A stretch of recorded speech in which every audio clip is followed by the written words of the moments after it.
feedback on my end.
Welcome everyone in Foothills District Conference.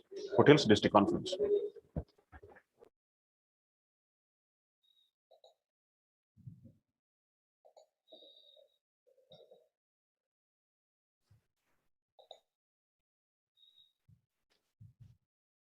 Hello everyone. Good evening. Namaskar. Much awaited District Conference 3240 for the 31st time. May I welcome each and every delegate of this conference, the faculty members, the past, future, and the present RI officers, and overall the representative of Rotary Inter President Brian Stiles. Cordially, we welcome everyone in Rotary District 3240 conference. Thank you.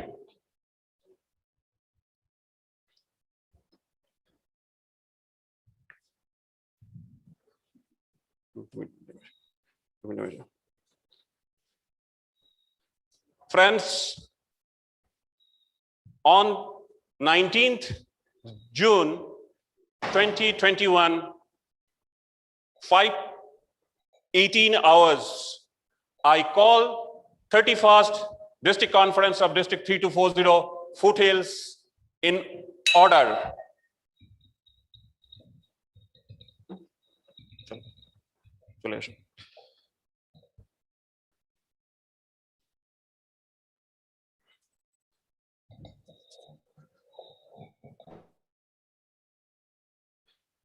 Friends, a conference is something which has been led by always our experienced and knowledgeable and an active leader. Every year, everywhere, and every district lead the team of organizing committee by a conference chair. I am fortunate to have the Centennial District Governor of District 3240, past Governor Dr. Piyush Kanti Roy, the Chairman for Foothills 2021, to welcome you all on his behalf. I request past Governor Dr. Piyush to kindly welcome all the delegates of Foothills from his office. Over to you, Chairman, past Governor Dr. Piyush.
As we Thank you, Shubhashish.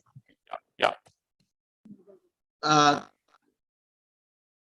welcome all of you at Siliguri, a beautiful city, at the foothill of the great Himalaya, on the bank of two rivers, River Mahananda and Tista, surrounded by a dense forest and three international borders, Bangladesh, Nepal, and Bhutan. That's why, in defense way, Siliguri is a very important city in Indian territory. Siliguri also the gateway of Northeast,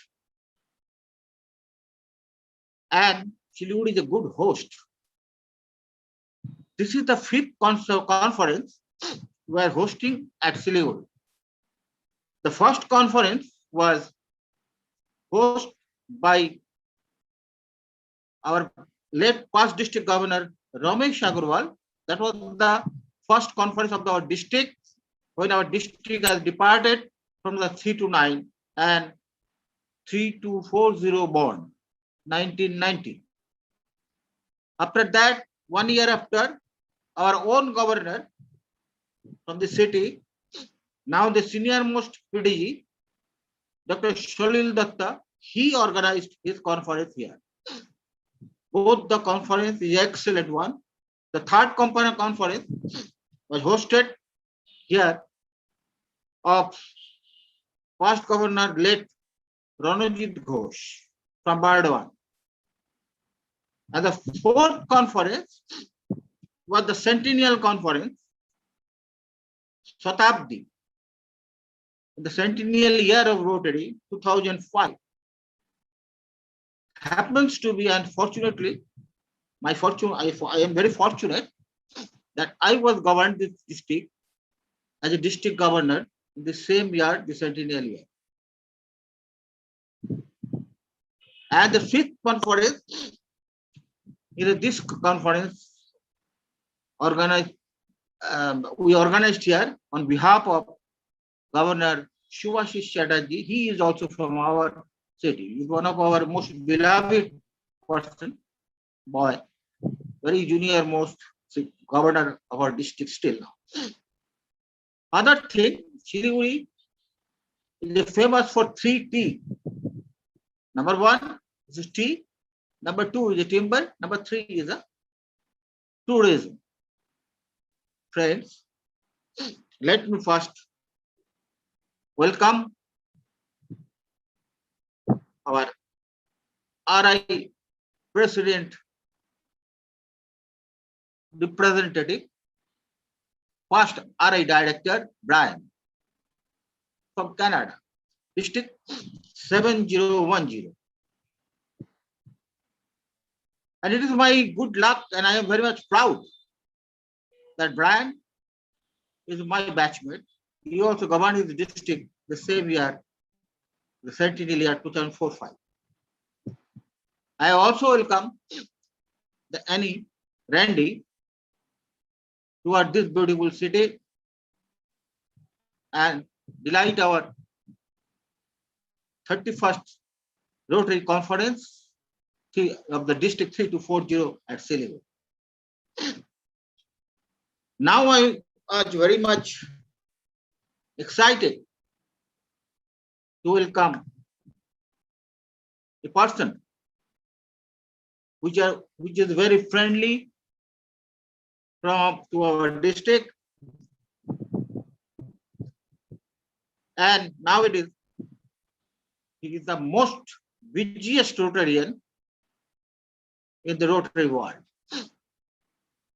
The person for whom we all the Rotarians are very much proud. He is not other than my friend, Rotary International President-elect Shekhar Mehta.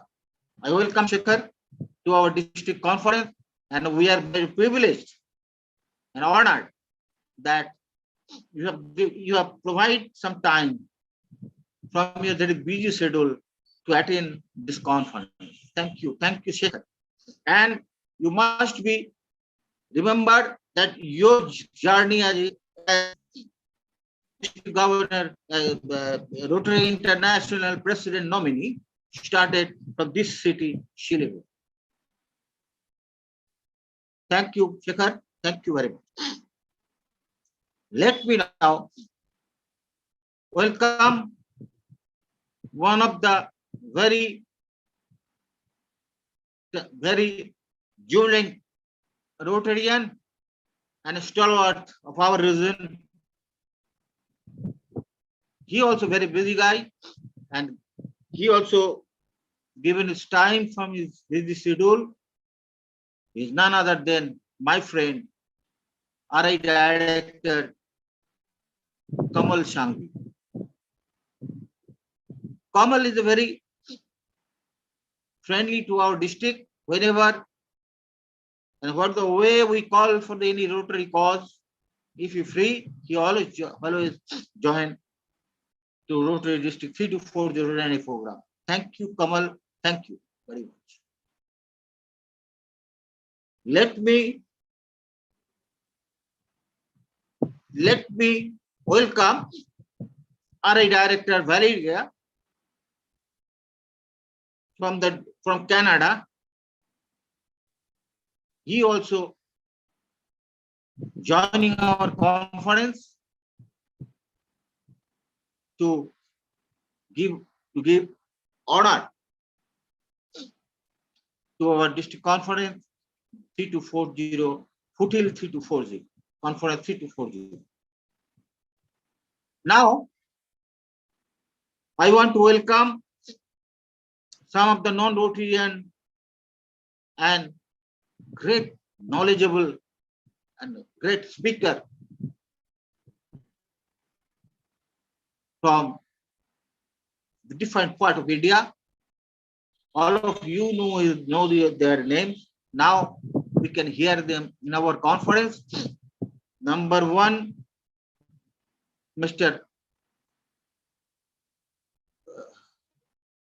Mantak Singh Alwalia,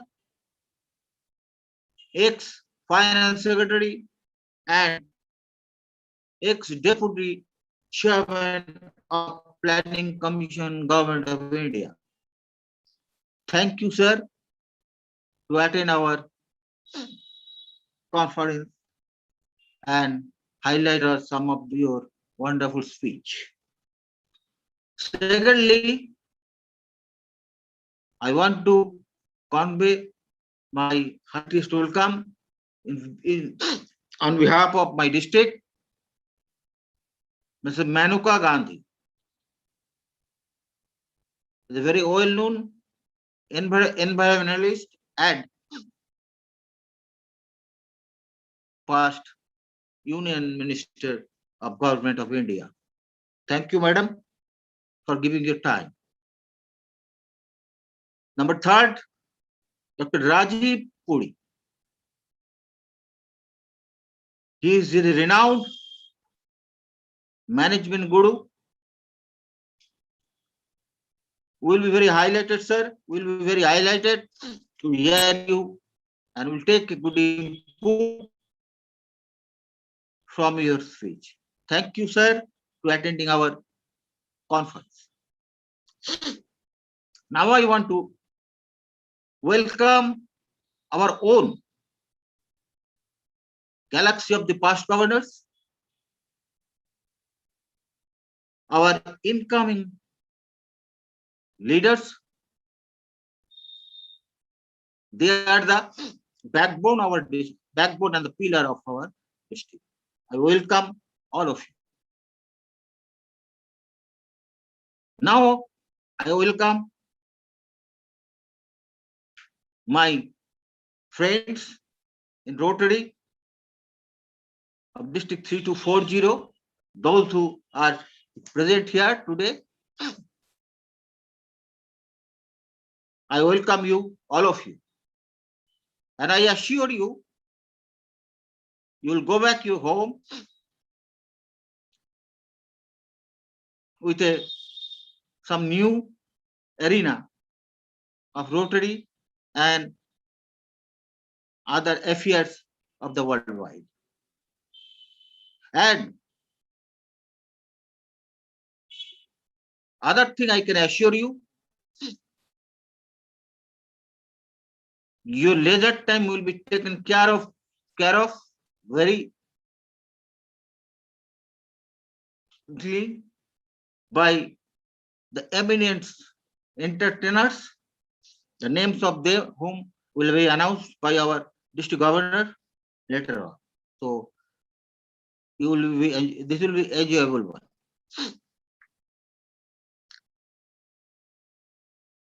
Friends, lastly,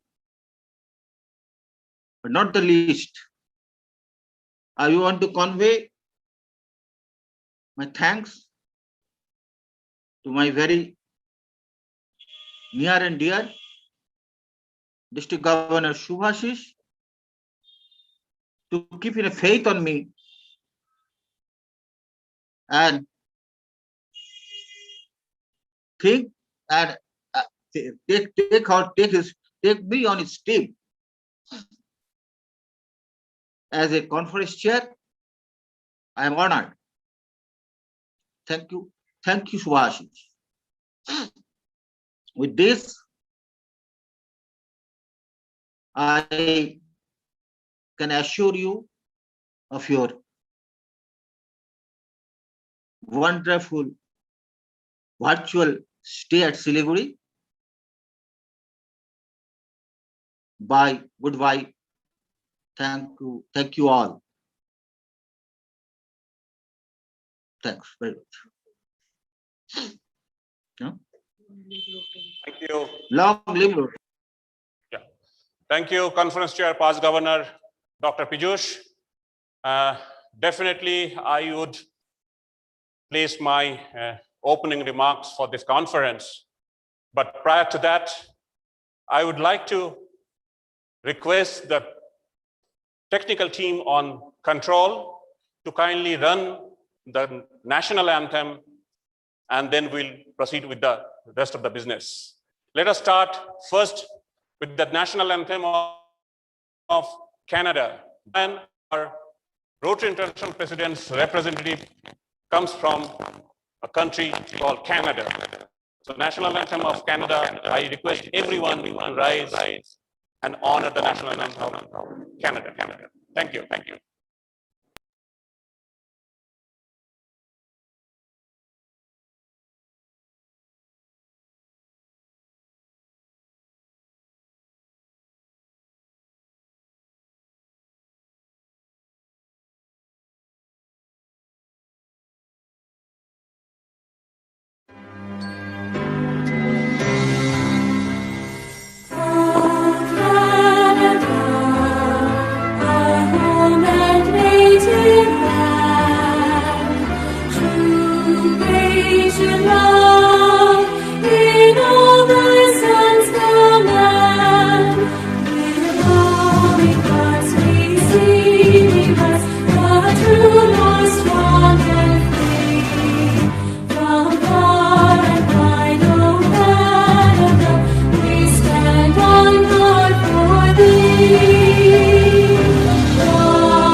National anthem of Canada, followed by national anthem of our home country, India.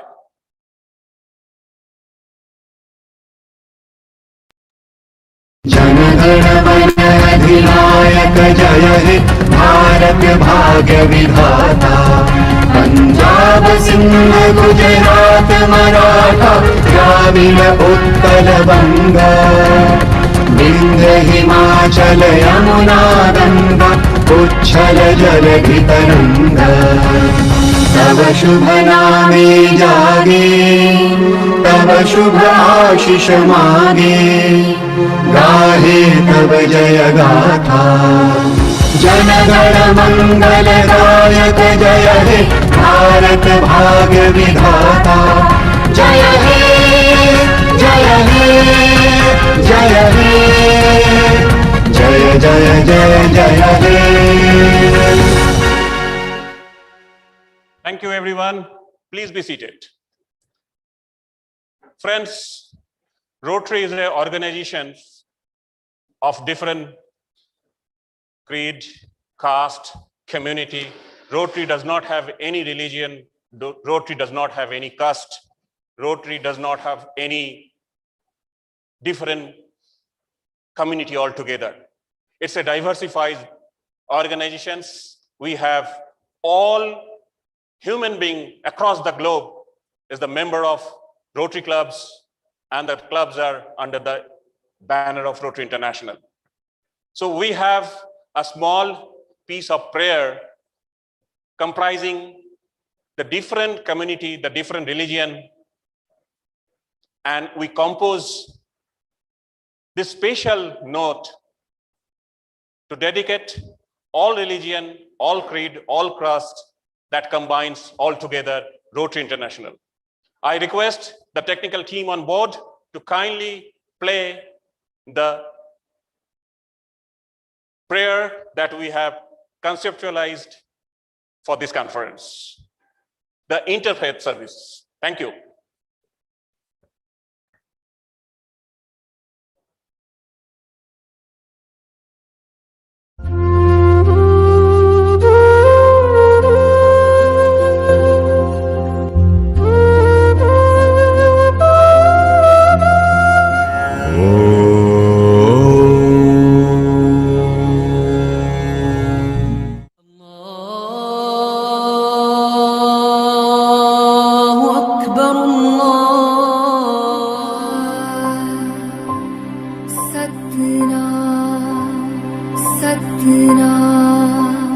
NaMo अरिहन्ताणम् NaMo सिद्धाणम्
Thank you.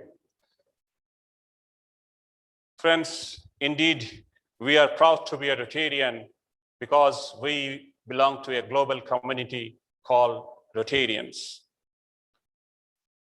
Friends, it's been a customary for any district conference.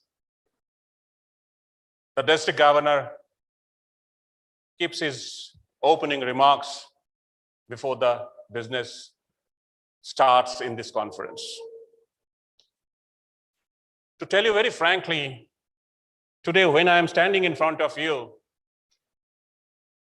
I know an esteemed delegation from across districts, across India, and few from abroad, assembled in this virtual platform to celebrate Rotary.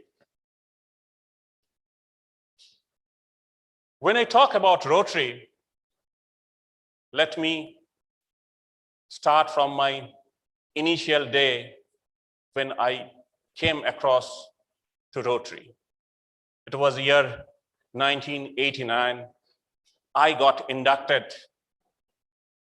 The then Rotary International's program we called road tract. I started my journey from road tract, served road tract at the best possible time, 12 years. That was the legitimate time that time. Post that, I took part in a different program of Rotary International called Group Study Exchange. And after completion my Group Study Exchange program, I came back to my hometown, and I have been invited by my now home club, Rotary Club of Siliguri, to join Rotary. So you can tell me that I have been graduated from the lower steps to the top of Rotary steps. I feel fortunate that the Almighty has given me an opportunity. I thank my departed parents wherever they are. They have groomed me and they have made me to feel that service above self is perhaps the ultimate for any human being's life. And I am fortunate to my district Rotarians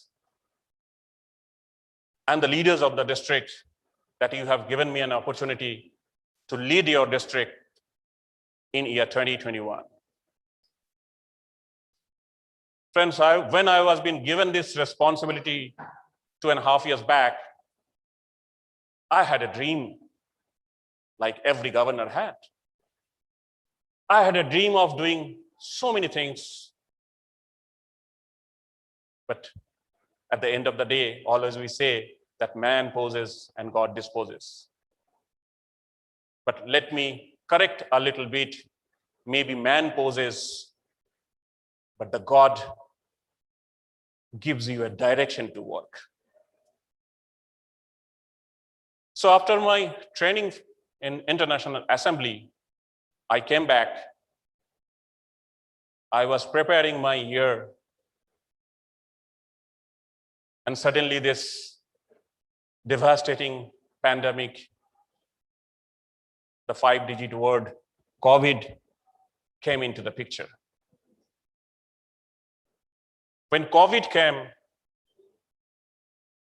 people were not prepared because we haven't encountered with such a pandemic in recent past.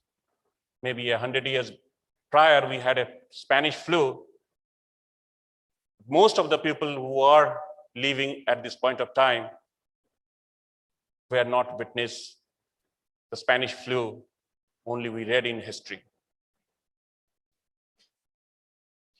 But this COVID had given us some opportunities where, as I said, God gives you the direction. We got some direction. And in Rotary, always we say, it is not the leader's desire, it is not the club's desire, it is not the district desire, what service to be rendered. It is the need of the community, the crisis of the community that come in front of Rotary, and Rotary needs to pay its attention to help the society or help the community. And in last 1.5 years, I think Rotary has a better opportunity to stand beside the community, to serve the community with a universal goal to fight against COVID. So every plan we had, every direction we scheduled had got diverted. And the entire focus came into to fight against COVID. Friends, I was a little apprehensive when I took over on the 1st July 2020 from my predecessor, IPDG Dr. Debashish. I was thinking what to do. I do not have any idea what to do because I was not prepared for COVID like others. I was thinking that probably this COVID will give us a biggest shot of decreasing the membership overall in the district as well as in the country or in the Rotary International. Because we were stopped to travel, we were stopped to go outside of our door. The basic minimum friendly gesture, we have stopped shaking hands with our friends and relatives. But on ground reality was something different. The clubs which were tentatively active in prior to this COVID, maybe last few years, suddenly those clubs just jumped into an activity with their action to fight against COVID. Because the need came in of us knocking our door. Hey, Rotarian, come out of your door. You need to go to the society. You need to go to the community to help. And I'm thankful to my district Rotarians. They have responded the call and came out from their door, keeping their safety and healthiness on top priority. On a day one, we call New Year's Day for Rotary, 1st of July, just to test the pulse of my Rotarians and the clubs, I given a challenge of membership. Let us add 100 members on 1st July. I gave this challenge to all my clubs. Clubs accepted on a virtual platform because 1st July there was lockdown was on. So we were not able to meet physically.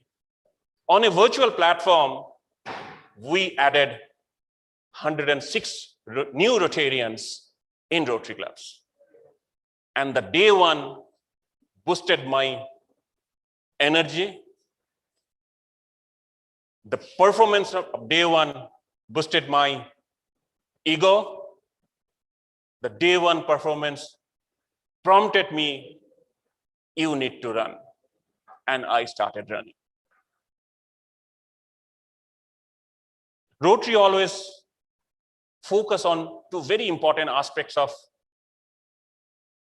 Rotary International. One is, of course, the membership, because if we do not have hands, how would you do the good work? We need more hands. So membership is one primary concern or primary focus. And of course, the second focus that we have, Rotary Foundation. Because Rotary Foundation is a foundation, probably the best managed foundation across the globe. And all of you know, I do not have to repeat that what is the charity navigation status Rotary Foundation has. So on day one, when I got 106 new Rotarians joining our hands to do more good in this world, I got the confidence and I did not look back. Whatever the down feeling I had overnight, it boosted in multiplications. I'm happy to inform my district Rotarians that as on today, District 3240 has added 493 Rotarians. I must say, my Rotarians, you should applaud for yourself. Not only we have added, because addition is important, but at the same time, we need to fill the hole of a bucket from the bottom so that water should not go out of it. So retention is one also focus. My district goal, my DG citations has a point of retention. And once again, I'm happy to inform my district Rotarians and the visiting Rotarians of this conference that we are at 97.1% retention state as on today. We have added 8 new clubs. 3240 is always a difficult terrain. We do not have much, or rather we do not have a metropolitan city in a proper sense. Mostly we have semi-urban towns, cities, and probably few elevated village cities. But even though we have able to formed 8 new clubs to make our district Rotary clubs count the magical figure of 3-digit 100 Rotary clubs. We started with 92, but today I am happy to inform you that we have got the charter of 2 new clubs today, which added to prior 6, and we reached 100. Not only we formed new Rotary clubs, but out of these 8 Rotary clubs, 50% Rotary clubs, we reached a place where Rotary was not visible or Rotary was not existing. So looking at Rotary's one of the prior focus that let us extend our reach. So we have extended our reach in 3240 by opening new clubs in a city or in a town where Rotary was not there.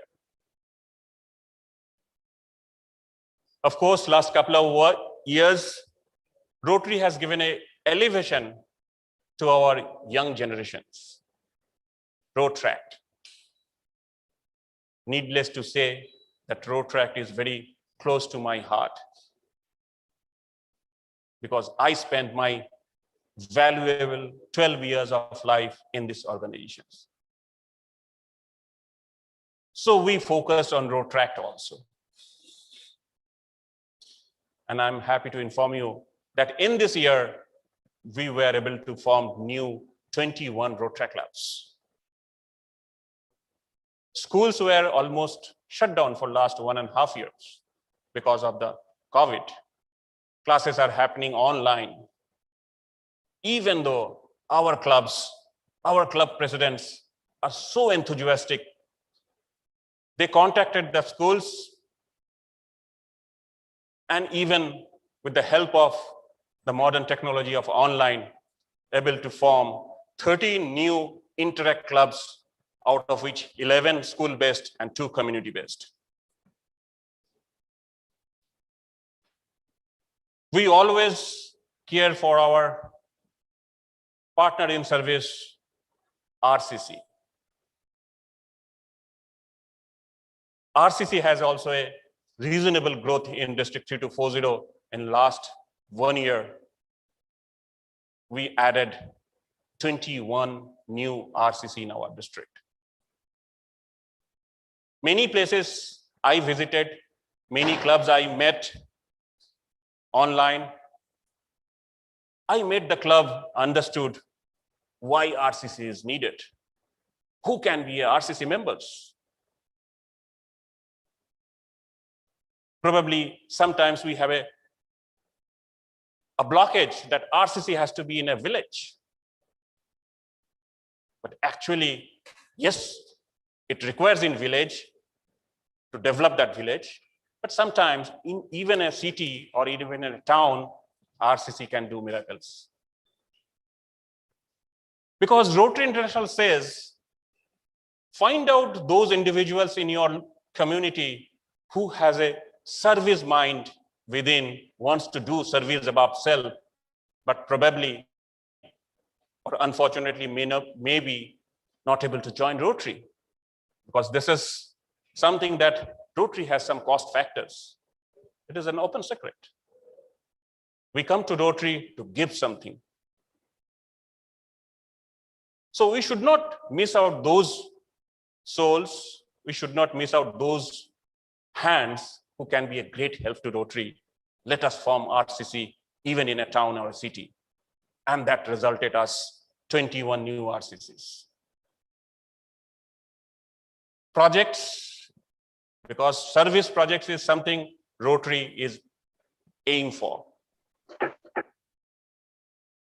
Service projects we used to do, every Rotary club does the service projects. But as I mentioned, that COVID has given us more opportunities. And what an apt RI theme the International President Holger has given. Rotary opens opportunities. Indeed, this year opened up a lot of new opportunities we even did not think. So service projects in our districts also boomed up. I was going through a little data throughout this year, and I found on an average, around 33% of service projects, small, medium, big, mixture of everything at a club level, gone up in last 1 year because of COVID. Because the need was enormous.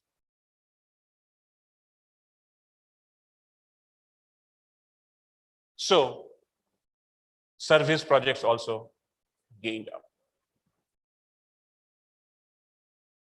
Next, Rotary also very much concerned about the lady membership.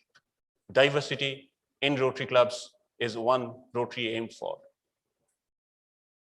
And Rotary asked every district to at least have a 25% of membership from the ladies. When I took over our districts, lady members percentage was 13+%. And we were able to pull that percent. We could not reach to 25 yet, but yes, as on today, we reached in 19%. So mere 6% increase of lady membership came into picture in District 3240 in last 1 year. And I'm happy to say in my hometown, there was one Rotary club formed. As on today, as of now, that club has already 31 members. And that Rotary club is also a part of a co-host of this district conference. The club was formed just in the month of March. What a service these clubs are doing, because ladies are sometimes better performer in specific areas than gentlemen. So lady membership is also an inspiring factor for me in this year. So these are the few statistics I would like to share with you, so that this is an opportunity I reach out to my Rotarians with these facts and figures. Then as I said, Rotary Foundation is also something that Rotary is very, very concerned, because Rotary Foundation raises funds to do more projects across the globe. This year, keeping the tradition of last year our district has so many global grants, thanks to my predecessor, IPDG, for leading the district in such a way that we have so many global grants which are in process right this moment towards the closure. And this year also, we tried and we able to reach a certain numbers of global grants. As on today in the district, we have 6 global grants under process. Not only we have got the money from Rotary Foundation for the projects in our district, but at the same time, we become the international partner for 2 districts. And friends, I'm happy to say that District 3240 has partnered with 2 different international districts. One is our neighbor on the other side, Rotary District 3282, which is Bangladesh, and the other is down south, Rotary District 3220, Sri Lanka, the district from where we have our foundation trustee chair this year. And also, apart from the service grants, we were able to participate in a scholarship grant as well. So altogether, nine global grants, 3240 got involved in 2021. But at the same time, taking money is required to help the society or help the community if they have need. But at the same time, we need to strengthen our Rotary Foundation as well. Because if we do not give the money to Rotary Foundation, how can we expect that we will get the money from Rotary Foundations? So it's our moral responsibility to support Rotary Foundation, not in single year. It is not that this year I'm the club president, this year I will give, next year I will not. It should be a continuous process. Every year we should support foundation. As on today, the district 3240 able to raise $300,000 for Rotary Foundation. And I'm little happy to have the figure of annual fund. We are able to contributed in annual fund $220,000. And I'm sure as the last 10 days remaining, because every time it says June is the season for Rotary Foundation. June is the time when Rotarians are become more generous to contribute to Rotary. I am optimistic that we will raise few more funds and scale the total collection level of district 3240.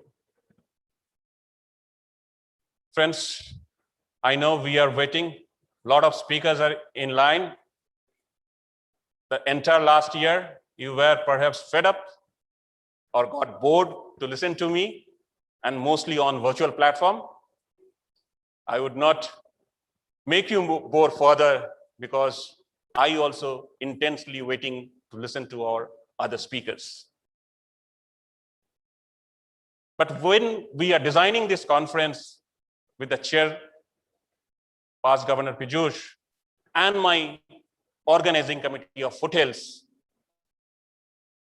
we focus that let us have this conference with a mixture of Rotary and the current issues of the country. And we try to bring our eminent speakers from both the sides, from the Rotary leadership, as well as the leaders from the community who can highlight the current situations of the country.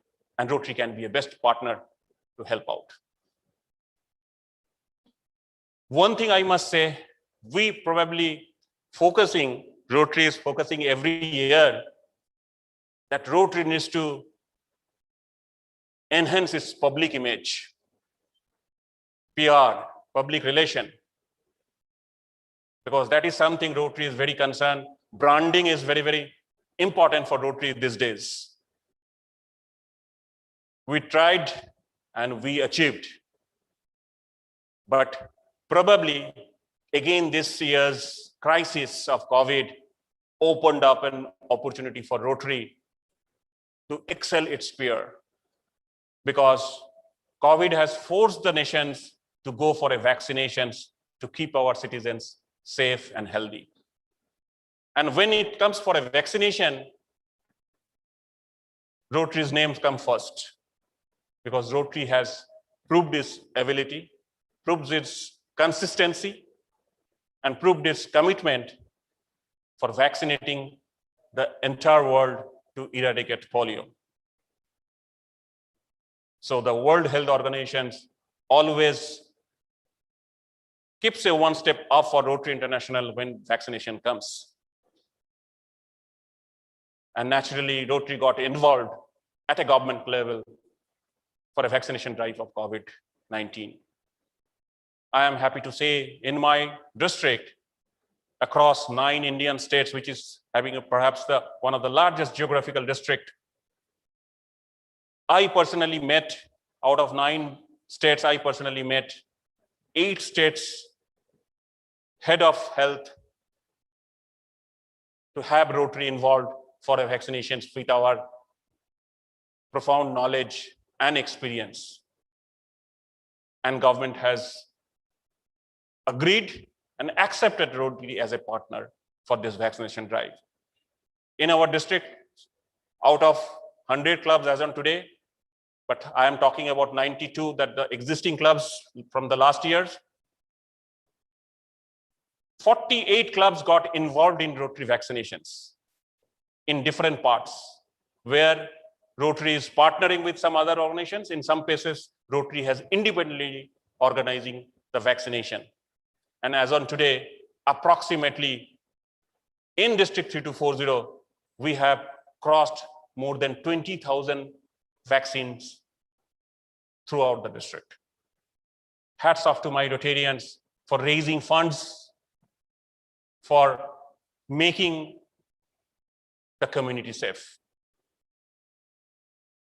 But we never forget polio as well, because Rotary is still striving hard to eradicate polio from 2 countries which are left over.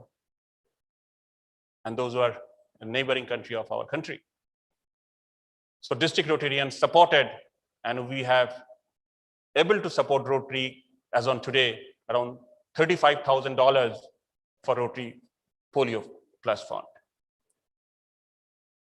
So these are the some figures why I wanted to share with you.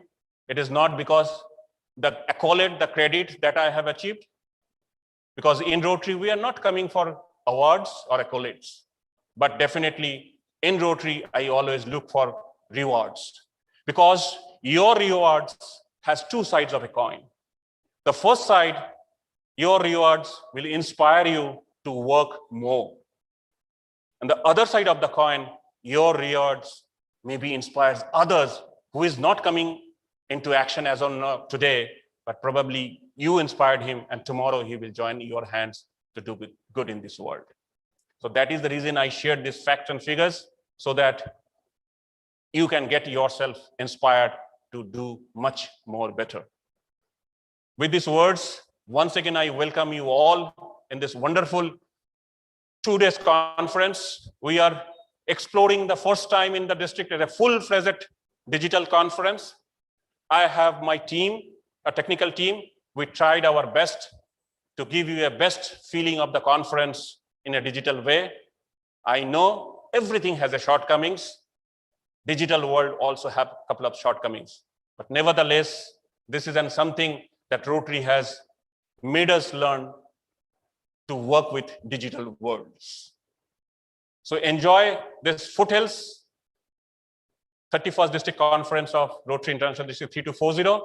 Next 2 days, you would be enjoying a lot of speakers, enhancing your knowledge. And of course, the conference venue, digital venue, is open for you 24 hours for next 2 days. You can go to the exhibition center to check the exhibition booths. You can have a networking zone. You have a fellowship room. You have a chat section. You can take a selfie. You have all facilities in a virtual world, whatever we can able to give you. Enjoy Foothills with you and your family, sitting at comfort of your home. I wish you all the best for whatever you have done in last 1 year. And I assure you that the incoming district leader, my successor, Dr. Mohan Sham Kumar, district governor-elect, will get full support from my team, from myself, to carry forward Rotary in next year, whatever way he wants to lead our district. Enjoy Foothills, stay safe, and stay healthy. Thank you so much. Namaskar.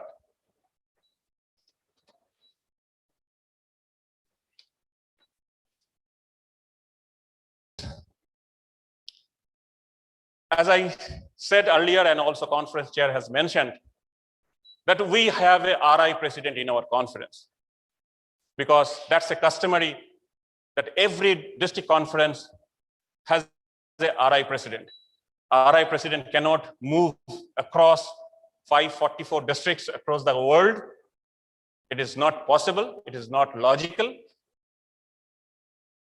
So RI president every year appoints representatives from different districts to represent RI president and the first international lady to each district conference. I am happy to have Brian from district 7010 and Randy. I know Randy is little occupied. She would be joining definitely with us in these 2 days. Brian and Randy is representing Holger and Suzanne. And I'm sure we look forward to listen from Brian in next 2 days. I would request past district governor Uday Mani Pradhan from our district to give a short intro of our RI peer, Brian, before he addresses this gathering. Over to past Governor Uday.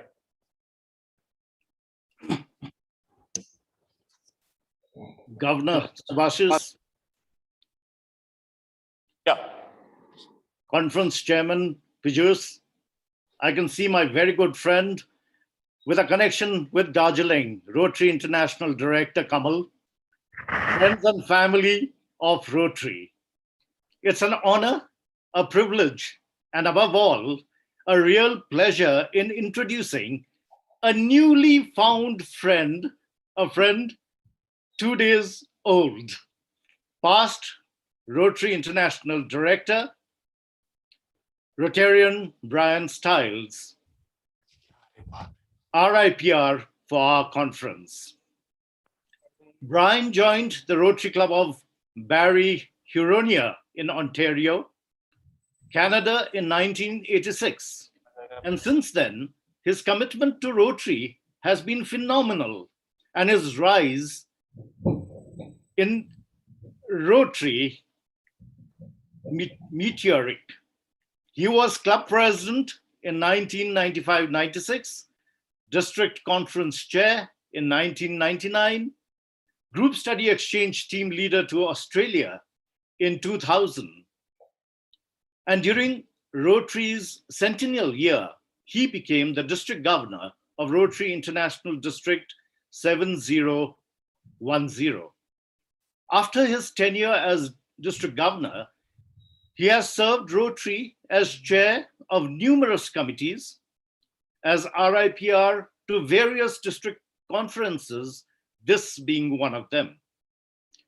He was the DRFC in 2007 and 8 and Rotary Regional Foundation Chair for Zone 24 from 2010 to 2012. From 2012 to 2014, Brian was catapulted to the top rung of Rotary administration when he became Rotary International Director from Zone 24. And from 2015 to 17, he served Rotary as the trustee of Rotary Foundation. He is the immediate past chair of Rotary Peace Centers and currently the aide to RI President 2122, our own Shekhar Mehta. By profession, Brian and his better half, Randy, are both pharmacists and have been operating their own pharmacies for the past 30 years. They are both Paul Harris Fellows, Foundation Bequest Society members, and members of the Arch Clump Society. Brian's passion for Rotary has been exemplary, and he has been the recipient of various recognitions, such as the Citation for Meritorious Service, the Service Above Self Award, and the Rotary Foundation Distinguished Service Award. Randy's inspirational support has allowed Brian to indulge in Rotary work he so enjoys. They have 2 married children and 5 grandchildren, and the family calls them unreliable grandparents because of their Rotary-related travel schedule. Ladies and gentlemen, I proudly present our RIPR to our district conference, Rotarian Brian Stiles. Thank you, Governor. Thank you. Thank you very much, past District Governor Uday. And District Governor Subhasish, I'm sorry. Thank you for that wonderful synopsis of what's been happening in your district. And congratulations on the growth that you've shown. It's just excellent. It is a real pleasure to be here with all of you, and albeit virtually, and to be representing President Holger and Suzanne Nack at the District 3240 District Conference. Randy and I would much have preferred to have been here in person, but of course, as we all know, the current health and travel restrictions have made that impossible, but it is a pleasure to be with you virtually. And of course, when I found out I was coming to District 3240, I did what anyone would do. I Googled the district, and I found that you're in a very unique position geopolitically, geographically, and it really would have been interesting to attend the conference and to talk to you both about your lives within Rotary, but also about outside of Rotary and living in that kind of unique position within India. The history of your region must be fascinating, being surrounded by 4 or 5 different countries. Randy and I did have the opportunity to visit India about 5 years ago. We had the opportunity to go to Delhi and then to Chennai.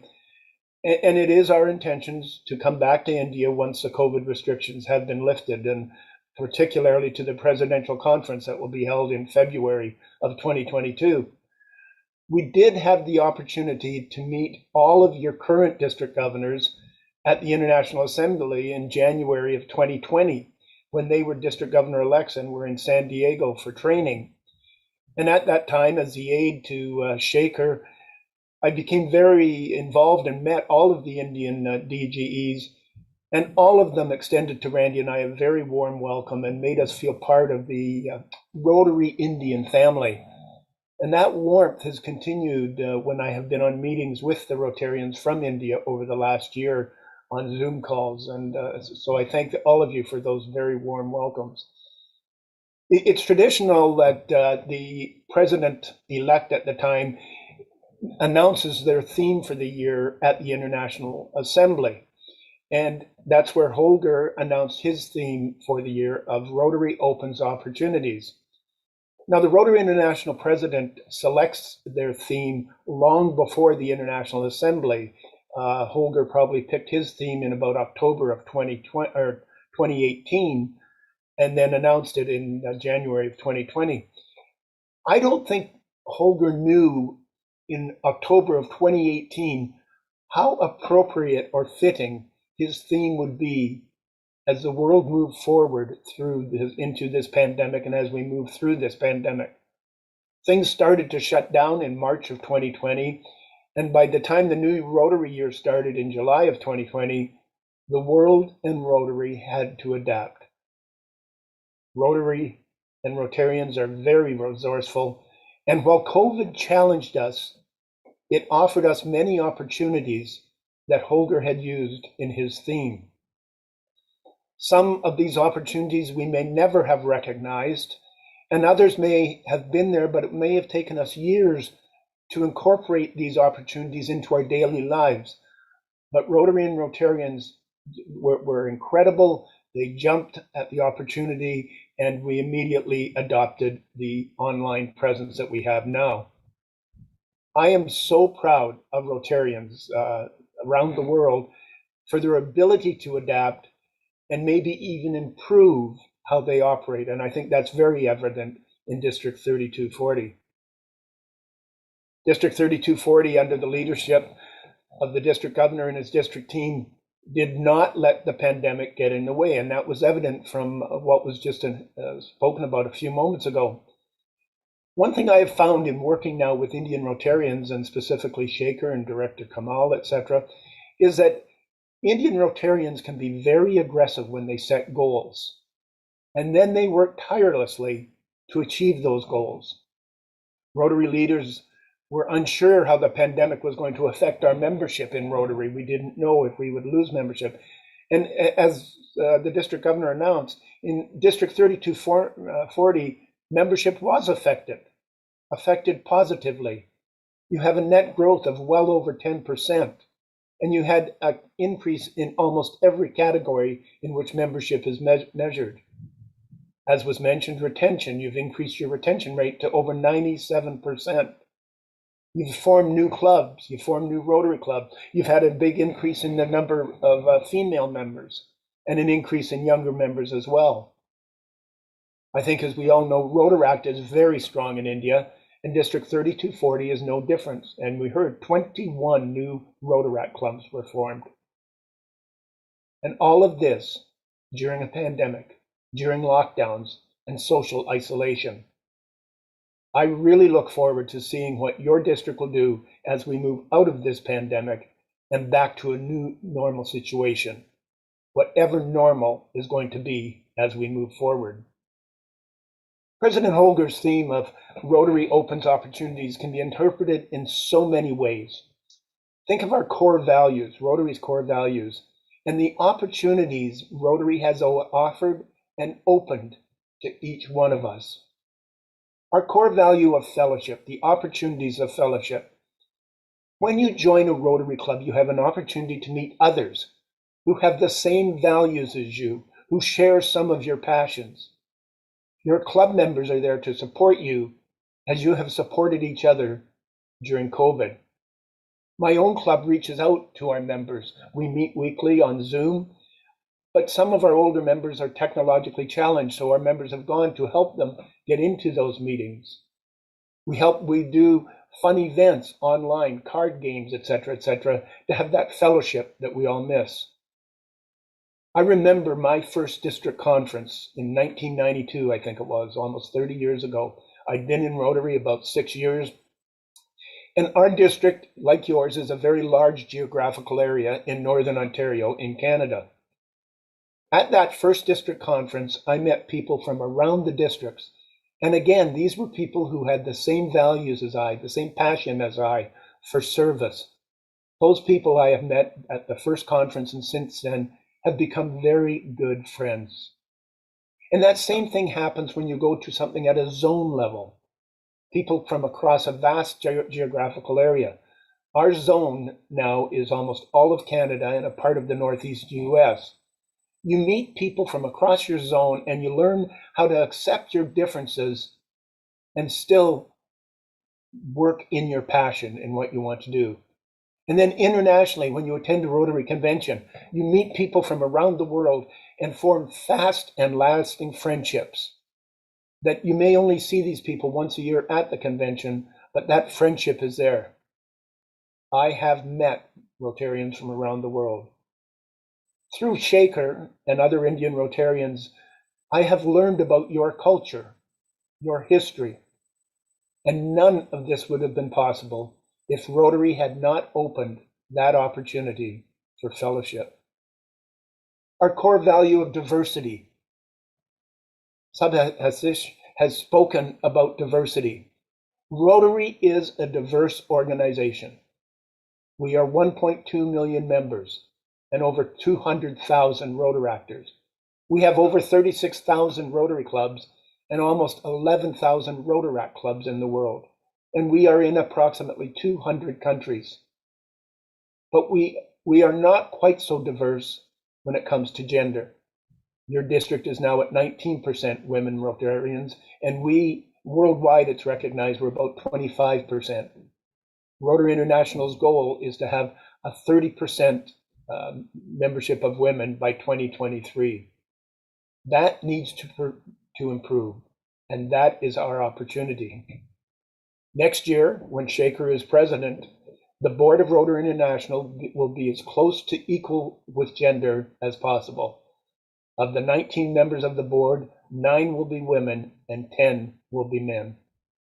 And then I think, as you know, the year following after Shaker, the Rotary International president will be a woman, Jennifer Jones, who just happens to come from Canada and is a very good friend of mine. Rotary is diverse in age across the board, and we are getting newer and younger members. We're diverse in ethnic backgrounds with religion, and I love that opening prayer video with all the different religious groups that were mentioned. But we need to continually work on our diversity. In some parts of the world, and I'm sad to say in North America and Canada, our individual Rotary clubs are not representative of the diversity of our own communities. North America, Europe, Australia. I can't speak to the diversity of your club within your communities because I'm not that familiar with what would be a diverse Rotary club. But I want to ask you to ensure that your clubs are diverse and represent all groups within your community. Diversity just doesn't happen. We have to work at it. We have to educate ourselves on it. The third core value is that of leadership. And to me, this is one of Rotary's hidden gems. Rotary develops leaders. I enjoy now that I've been in Rotary for a number of years, watching as new members join my club and how they develop leadership skills from being a very shy new member to then becoming one of the club leaders and maybe moving on to the district level as well. When you join a Rotary club and become more involved, you chair a project, a fundraiser perhaps, or you become a director of one of your club's committees. You are developing leadership skills, and Rotary will prepare you as you take on more roles within Rotary. They'll either support you formally or by supporting you as you take on this role. When you become a club president, we've all heard of PETS. The district organizes formal events, and PETS, President-elect Training Seminars, is one of those. They prepare you to take on this role, and this occurs at every level of Rotary in which you become involved. District governor, Rotary coordinators, Rotary International directors, myself, Kamal, your other directors, all went through an orientation and training on how to take on this role. And even the Rotary International president receives training and orientation. Developing leadership skills does not just happen and then stop. You continually improve on those skills. And as Rotary encourages you to take on these roles and more leadership roles, it will sometimes force you or encourage you outside of your comfort zone. You sometimes have to stretch to reach the goals of your new position, but you are developing leadership skills as you do so. And these skills that you learn through Rotary can be applied to all walks of your life: work, family, social events, other organizations that you belong to. Rotary just doesn't improve the leadership skills of Rotarians. It also has programs to improve leadership within our youth. Youth exchange. Once you send a student out on a youth exchange, they have to learn how to work for themselves, how to handle themselves, and that's a leadership skill. Interact clubs are developing leadership skills. RYLA, Rotary Youth Leadership Award, teaches young adults on leadership skills. And finally, Rotaract, your own district governor came through the Rotaract system. I have been fortunate to meet many Rotaractors from India. They are personable and engaging, talented young men and women. The past Rotaractor moderator for the International Assembly, just this past January, the virtual assembly that happened, was Nishita Pednekar from India, a Rotaractor. Our fourth core value is that of ethics and integrity. Our four-way statement, our four-way test, is a very short statement of 28 words, yet to me it is one of the most impactful statements that we as Rotarians have. It defines who we are and what we stand for.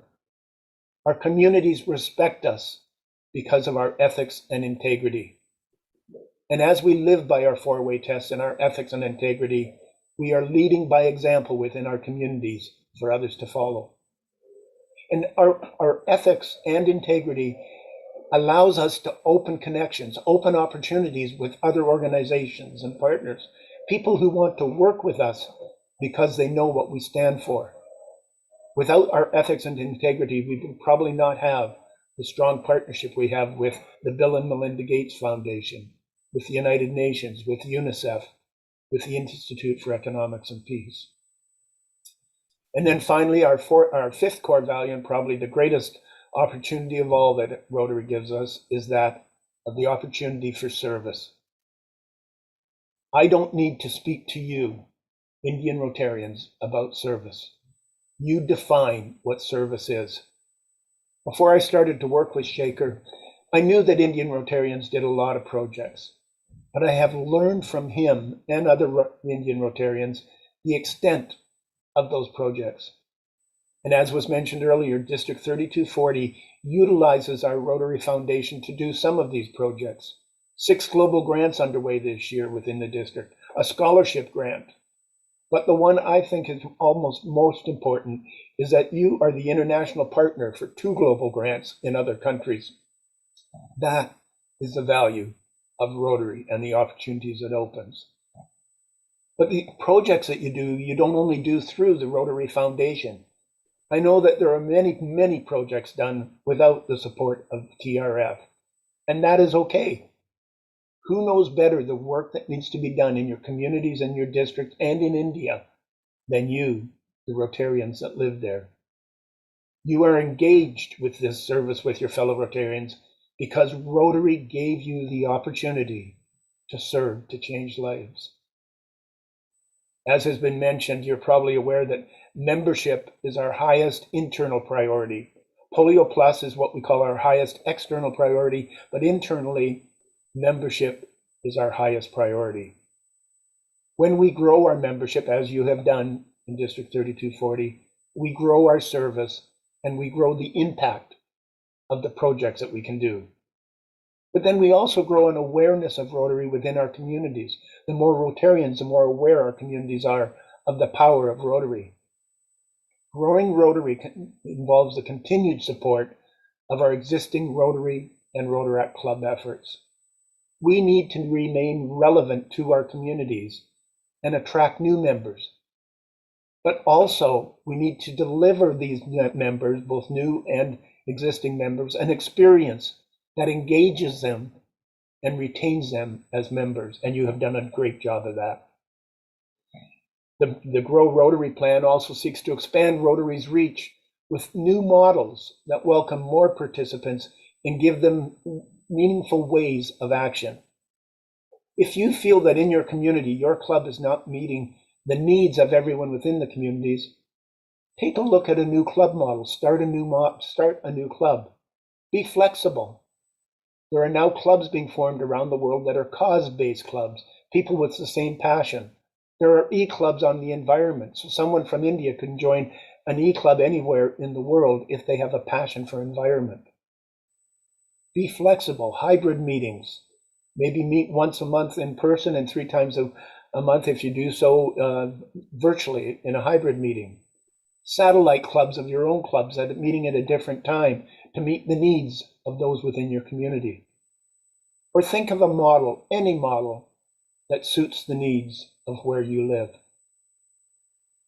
This may be heresy for me to say, but we sometimes, I think, overemphasize the importance of younger members, and they are important to keep us current.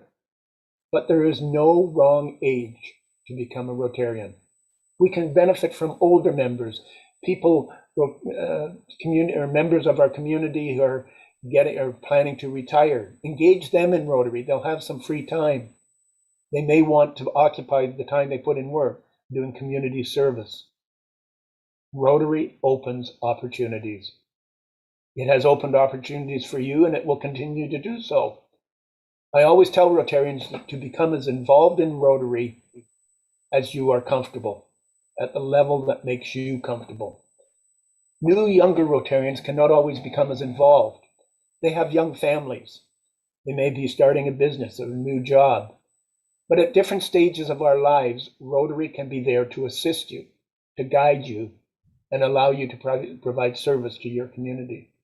I was not always able to be as involved in Rotary as I currently am, but it's given me opportunities to become as involved as I want to do. But as much as Rotary has opened opportunities for you, it can open opportunities for others. Be thankful for what Rotary has given you, and then extend that opportunity to others by encouraging them to join Rotary. There are 2 things I would like you to remember. If we grow more, we can do more. And the second thing is that as we move from this Rotary year into the next, remember, Rotary does open opportunities, and it will allow you to serve, to change lives. Thank you very much, and I'm going to enjoy watching the rest of the conference. Thank you.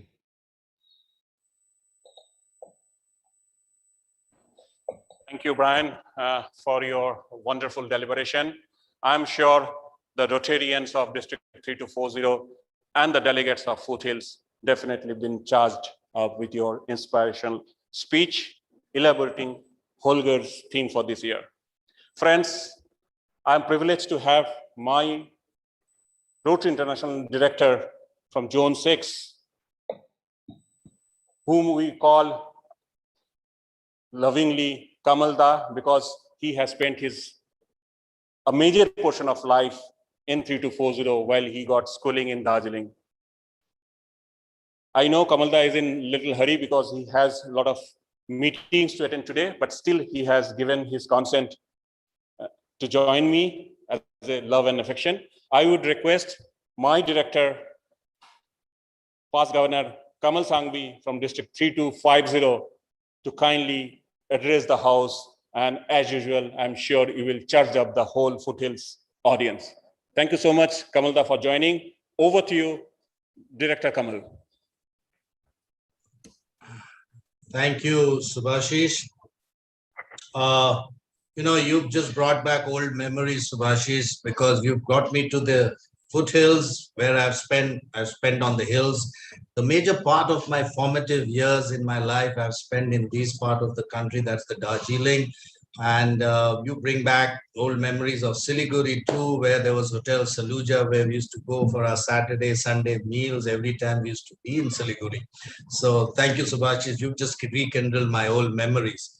And also, I mean, it's such a pleasure to be back into this district where I have so many friends. I mean, friends whom I've worked shoulder to shoulder, hand in hand.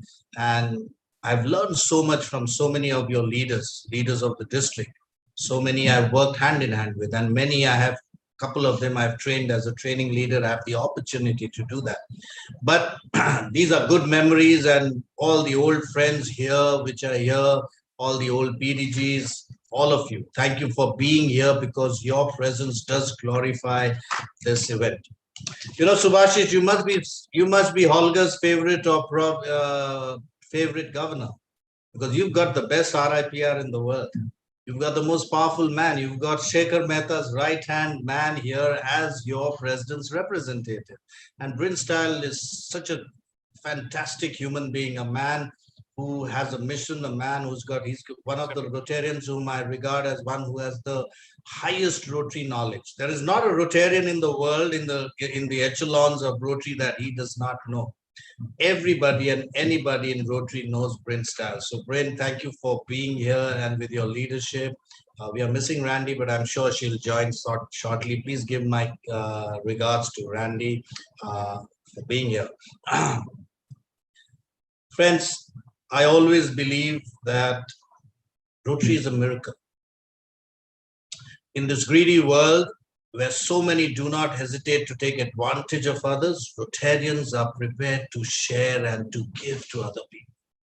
Rotary is a miracle because in this increasing violent world where intolerance is rampant, whether it be religious, creed, caste, Rotarians lend a hand of friendship, peace, and opportunity. By giving sight to the blind, by giving food to the hungry, by being water to the thirsty, limbs to the lame, house to the homeless. The list is endless. These miracles of Rotary live in the hearts of Rotarians. We say humanity is our business. We say that humanity is our business, and the work of Rotary requires more members in greater numbers and more hands. That's what Bryn just now spoke to you about.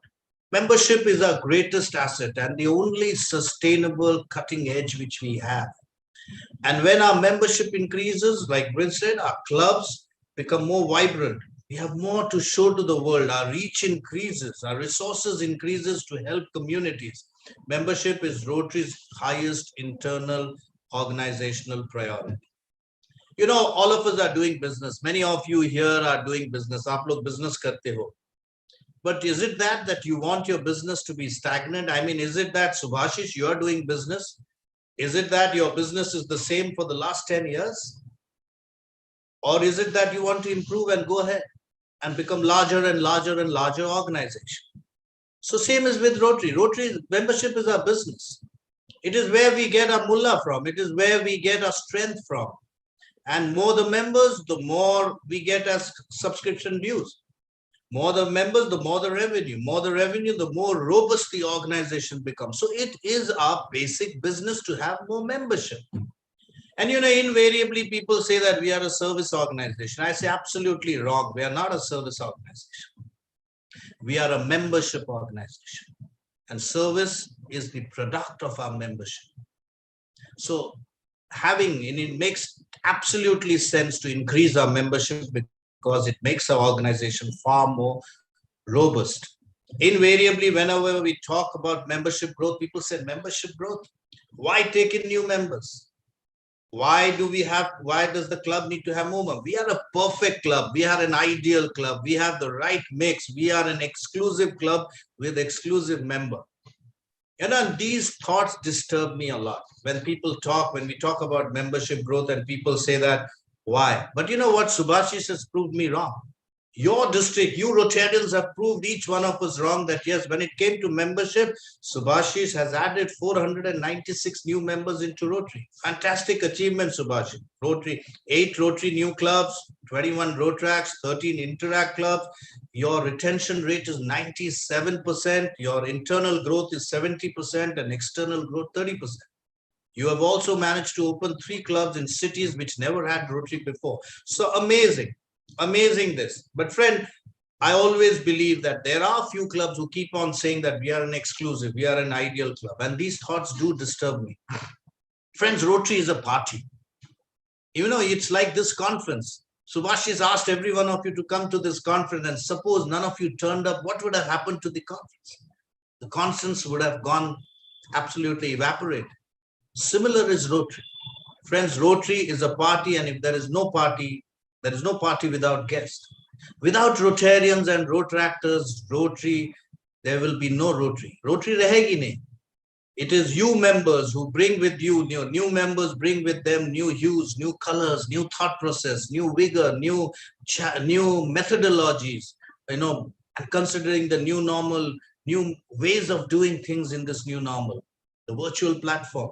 So it is extremely important that we increase our membership because it is the only constant in the world, and growth and membership are the only constant in the world. Organizations which do not change, jo change hi nahi karte. World, there were dinosaurs in the world. They ruled the world. They were the big and the mighty. They were strong. And they ruled the world for years and millions of years ago. Then you know what happened? They forgot to change. वो change ही करना बन गए because they were so proud of themselves that we are the largest animal in the world, and they forgot to change. And look what happened to them. They perished. There is no sign of the dinosaurs in this era. And exactly that's the same rule which applies to Rotary. If any organization which has to be strong, it has to be constantly changing and growing in numbers. Then only they become sustainable. Then only they become relevant in the current scenario. And Rotary is no exception to this rule. Remind you, friends, Rotary is no exception to this rule. For positive growth, it is extremely important that we have growth in members. Otherwise, we will stagnate in shortcomings. So that's why rise in membership is the biggest priority. Your organization, your district has done fantastic well, but now it's time to retighten our belts.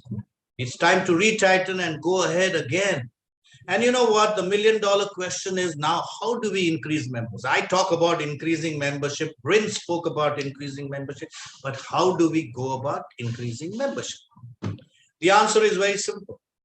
Our president-elect Shekhar has a dream of what we have been able to achieve in the last 15 years, what we have not been able to achieve in the last 20 years, we have to now achieve in the next 13 months or 12 months. Our dream big. And dream big is what Bryn said. We should all dream big because we are Rotarians. We are unlimited.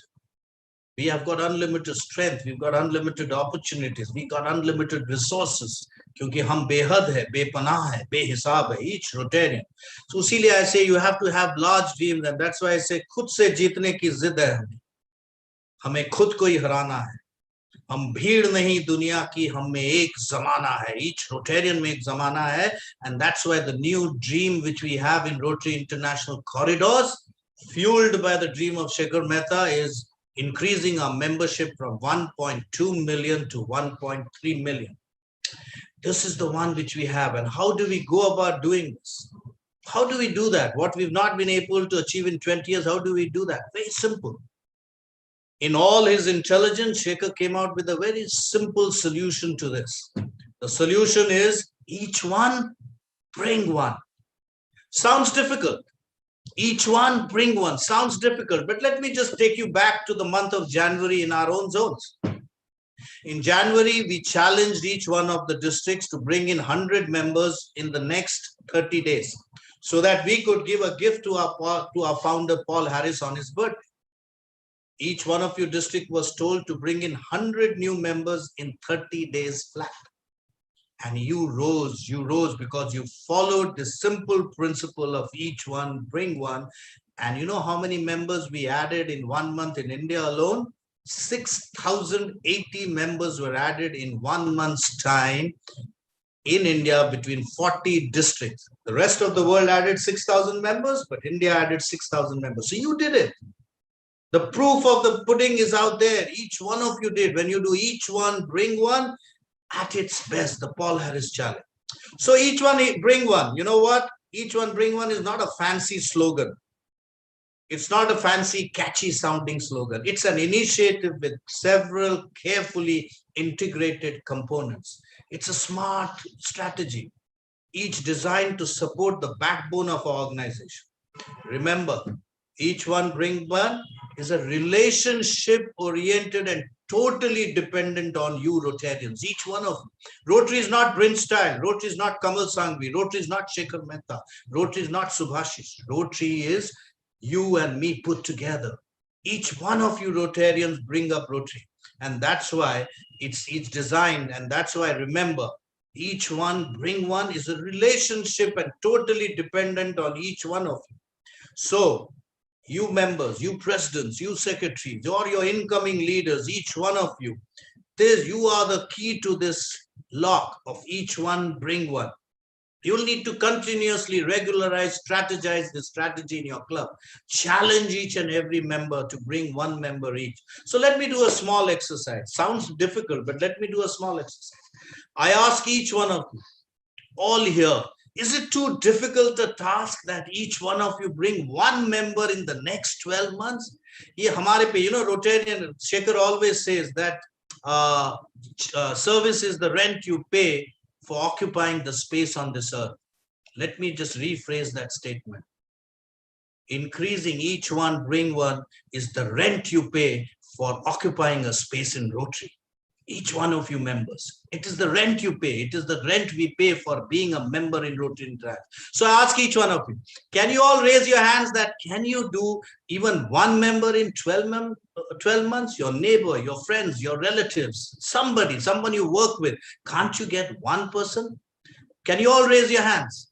Yes, Subhashish, can you do that? Can you bring one member? Uday Mani Pradhan, can you bring one member in the next 12 months?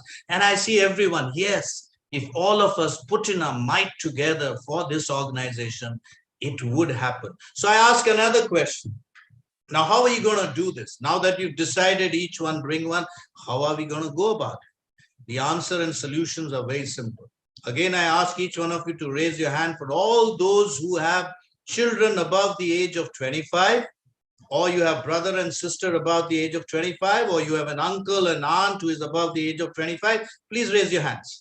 Each one of you. Now that you've raised your hands, now tell me how many of those children which you have are Rotarians. Now I see half the hands coming down. Now I ask you a question. If you can't convince your own child to become a Rotarian, how can you convince someone else's child or someone else's brother and sister to become a Rotarian? So it has to start from within you. It has to start from within your own house. So some time back, I was in Patna and we were doing a membership seminar, and there in that membership seminar at 11, I saw many Rotary children in that seminar. And suddenly it struck me and I announced, let's have a next generation club of Rotary in Patna, Rotary Next Gen Club of Patna. I announced it at 11. By about 12:30, we had 32 Rotary children opting out to become Rotarians.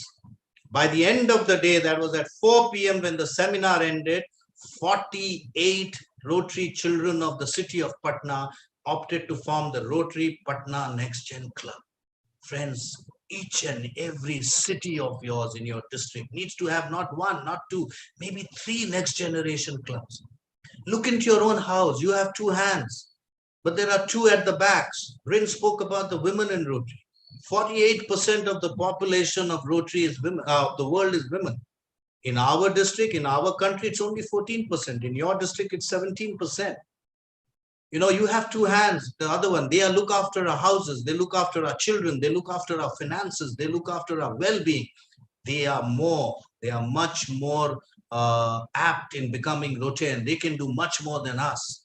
Bring them into Rotary. It is extremely important that if our organization has to be progressive, if our organization has to be sustainable, if our organization has to make a mark in the world, diversity, equity, and inclusion of women members is the foremost priority we have today, because it's their viewpoint which will take us forward. So bring in more women members. Coming to younger members, Rotract. You know, they are our futures. Maybe in a couple of years' time, when we talk about a membership, we are not going to talk about how many Rotarians you have. The membership will have the sum total of Rotarians and the Rotractors. We have 2 types of membership now, Rotary membership and Rotract membership. They are the young generation. They are the future of our organization. And Rotary understands this extremely well. Ask the Rotractors. You know what? I went to the school in Darjeeling. And once I finished my school and college, do I ever go back to my school and college? No. I go back only on the alumni day or on an annual celebration day, because I have graduated myself. I've gone in for higher breeding grounds. I've gone in for higher journey in my life. Similarly is Rotary. When you are a Rotractor, then you graduate to become a Rotarian, because being a Rotarian gives you more opportunity to serve, become more relevant. So I would want and urge each one of you to tell the Rotractors, ask them to join Rotary. It is extremely important that you have a transition of a young force into Rotary, because that brings with them, they bring new energy, new thought process, new daringness, new methodologies. Okay, so Rotractors is something which I want each and every one of you to, not only that, I want you to open new Rotractors. I think every club should open new. Coming to opening new clubs, you know, and then how do you do that? The first and foremost I want is membership leads. Subhashish, you have membership leads. I want you to attack it. If you haven't, you should attack it. Membership leads are the people in this, on the virtual platform, on the website, who come and register themselves. They are either returning members or they are people who are interested in joining Rotary. We have nearly 20,000 prospective members on the membership lead. But surprisingly, 35% of them are women, 59 are under 40 years of age, 50 have a personal connect with Rotary and still they are not Rotarians. They are wanting to become Rotarians. So in June 2020, one of the governors, Deepak Gupta, called me up and said, sir, we need to call and talk to all the membership leads in Delhi. We got a Zoom platform organized. There were about 50 or 60 membership lead members there. We invited another 40, 50 Rotarians. And then I asked some of the Rotarians to share their stories. I asked one of the AKS to share his story as to why he gives to the foundation. I asked one of the doctors who does service to Rotary and service projects he does in Rotary, and I asked him to speak about why does he give his time to Rotary and do service project. I spoke about another past president who was enjoying the fellowship of Rotary. I asked someone else to talk about, who said that by joining Rotary, I enhanced my business prospects, I enhanced my vocation. And when all of these spoke, and then I spoke at the end, you won't believe it, 43 of those membership leads wanted to become a Rotarian by the end of that meeting. These membership leads are important resource. And then there was a Rotary Club formed of Rotary Club of Delhi NCR made out of membership leads. So I want each Subhashis, please visit your membership lead. Dr. Mohan, you need to constantly work on your membership lead. Friends, these are the different, and Rotary now, invariably previously we used to have Rotary talk about attendance all the time. Now we don't talk about attendance. We talk about involvement in Rotary. And Rotary has become more flexible and nimble. How do you increase membership? I want each and every club to form a new club. Someone said that you have an exclusive club. Fair enough. Don't bring new members in your club. But what stops you from proposing a new member and forming a new club? This exclusive club, you have no problem in forming another exclusive club. Go sponsor a new club. And there are new clubs, there are new formats now. Rotary has changed, it's become nimble, it's become absolutely divergent in its viewpoints in the new clubs which we form. We have the new passport clubs. We have the satellite clubs. A large club can have a satellite club of its own, and probably when it becomes a merit of its own, it can then formulate a new club of its own. However, you have the new order, the E-Club, the toast of the season. Every young professional wants to join E-Club because he can kind of look at Bryn. Sitting in Canada, he can be part of our club. It is possible because of these new format of virtual platform and E-Clubs. I would want huge number of E-Clubs in your organization. You can then communicate with people across the world. So formulating a new club is all the time, it's extremely important. And I want each and every club president here, each and incoming club president, go out there, sponsor one new club. It is extremely important. Friends, lastly, before I end, I want to talk about, we talk humanity is our business. Rin spoke about humanity is our business. We are the angels of giving. You are the ones who are miracle creators. You are the ones who are making the world a better place to live. And still, why do members leave us? Why? When we are God's, when we do God's own work, when we are the angels of giving, why do people leave us? The reason is two reasons. Either they are priced out or they are worked out. When you become a member, you give a membership fee. So in this modern world, everyone wants his work. So it's extremely important to keep our club vibrant. That will retain all our members into the organization. When the club is vibrant, when the club is doing great projects, everyone is involved, and that gives soup for thought for every Rotarian there. So I thank you, Subhashish, for exerting your entire strength in retaining. You have a 97% retention. It is extremely important to retain every member, because when one member leaves, not does he leave alone, he takes away 4 of the family members, and probably another 3 or 4 people who could have become Rotarians or prospective Rotarians, he takes away with them. The other is being worked up. I always believe that each and every member are like these 5 fingers, different sizes, different shape, different abilities, different thought process, different vocations. What you presidents and we leaders need to understand is that use the expertise of each and every Rotarian in the club. Because when you bind all the Rotarians together, love your fellow Rotarians. What I always believe is Rotary is a story of love, friendship, and brotherhood. Enjoy the fellowship of each and every Rotarian, whichever size or shape or ability he has. What you need to is identify that and give him the relevant job, so that the club, when it joins up together, forms a powerful, vibrant club using the ability of each and every Rotarian. Then you will have a club to reckon with. So I want each and every leaders here, all the presidents and president-elect, please give some work to every Rotarian, because when you involve the Rotarian, they will never, ever leave your club. So having spoken about the retention, I think we need to have 100% retention in our organization. And friends, lastly, I would want each one of you, fellow Rotarians, to understand that how are you going to get members? Now that you've decided to get members, you've got to decided to form new clubs. How are you going to get members? The answer is very simple. The membership is based on our public image. And how do you develop a public image? It is very simple, is by telling stories. Each one of you needs to tell your stories of the good work which you do in Rotary. Because when you tell your stories, people in the community understand your value, understand how much of difference you're bringing to the community and the world at large. And it also increases your ability to reach and reach out to people. You need to tell, invariably in our Indian community, we say that the left hand should not know what the right hand has done. These are old thought process. Now, even before the right hand does the ICAM, the left hand should be publicizing it, that we are going to do the ICAM. Please come join us. When you do that, people will be excited to join you in and give their hands to you in service.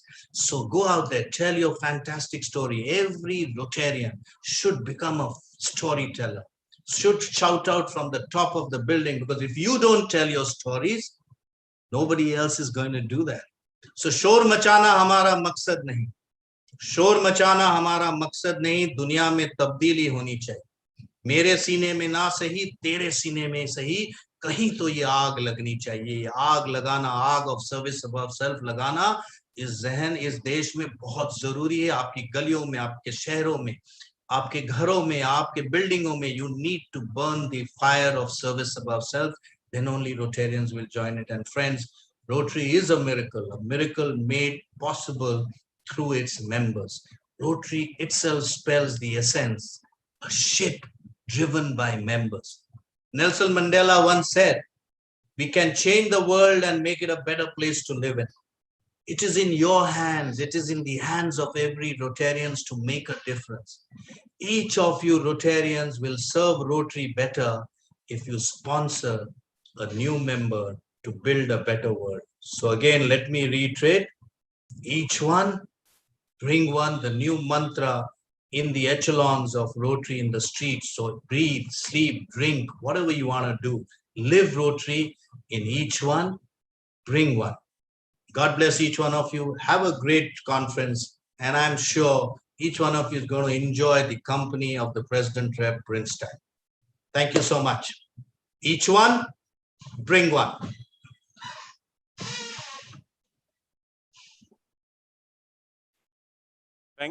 Thank you, my director, Kamal Sangvi.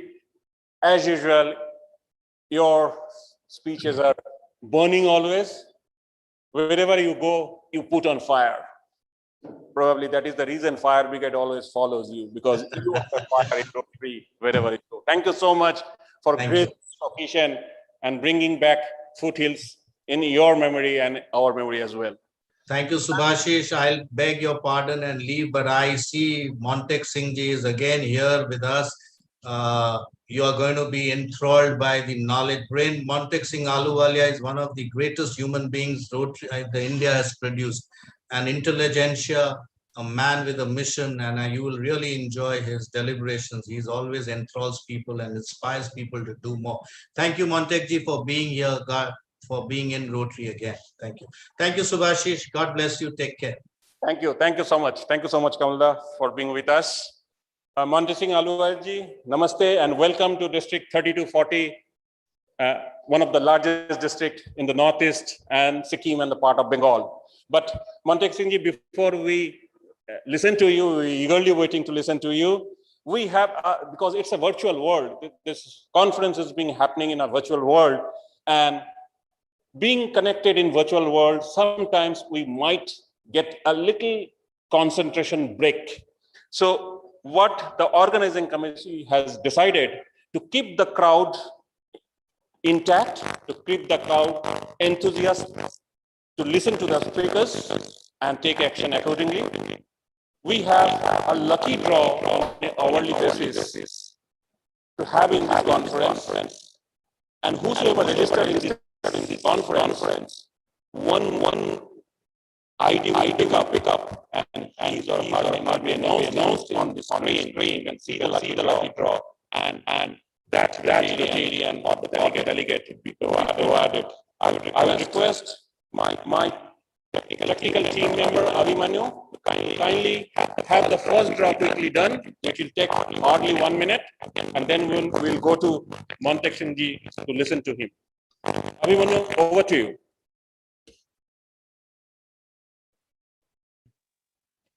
Thank you. So let's get started with the draw. And we are on. The first lucky draw winner. The first winner name came out from the scrolling is Sunil Kumar Arora. Sunil Kumar Arora. Abhimanyu, just note this name, Sunil Kumar Arora. We will find out from the registration list. And Sunil Kumar Arora is the first winner of this lucky draw. And Foothills Organizing Committee will contribute in the name of Sunil Kumar Arora to Rotary Foundation $500 US. Sunil Kumar Arora, many congratulations. Thank you, Abhimanyu. Friends, as we already told about that in spite of his busy schedule, he was having a little difficult time to adjust his timing on this weekend, but he has kept my request and said somehow I will manage to join your conference.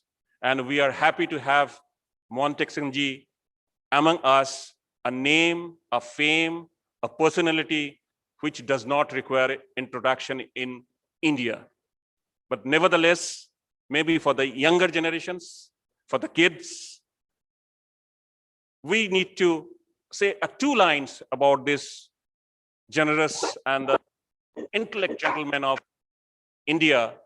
I would request past Governor Sapan Chaudhary to kindly quickly introduce our speaker, Montek Singh Ahluwalia ji, in this August House. Past Governor Sapan, over to you. Okay, thank you, Governor.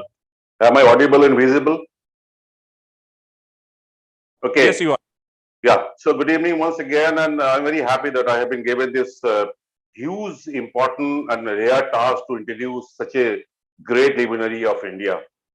Mr. Montek Singh Ahluwalia is an Indian economist and a civil servant who was the Deputy Chairman of Planning Commission of Republic of India. He was previously the first director of the Independent Evaluation Office at the International Monetary Fund, known as IMF.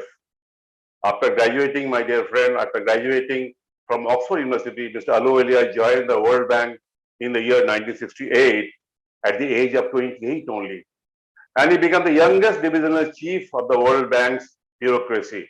He was in charge of the incoming distribution division in the World Bank's Development Research Center. But he was not satisfied. He wanted to come back to the country and serve his own country. So he returned to India in the year 1979 to take up the position of economic advisor in the Ministry of Finance of Government of India.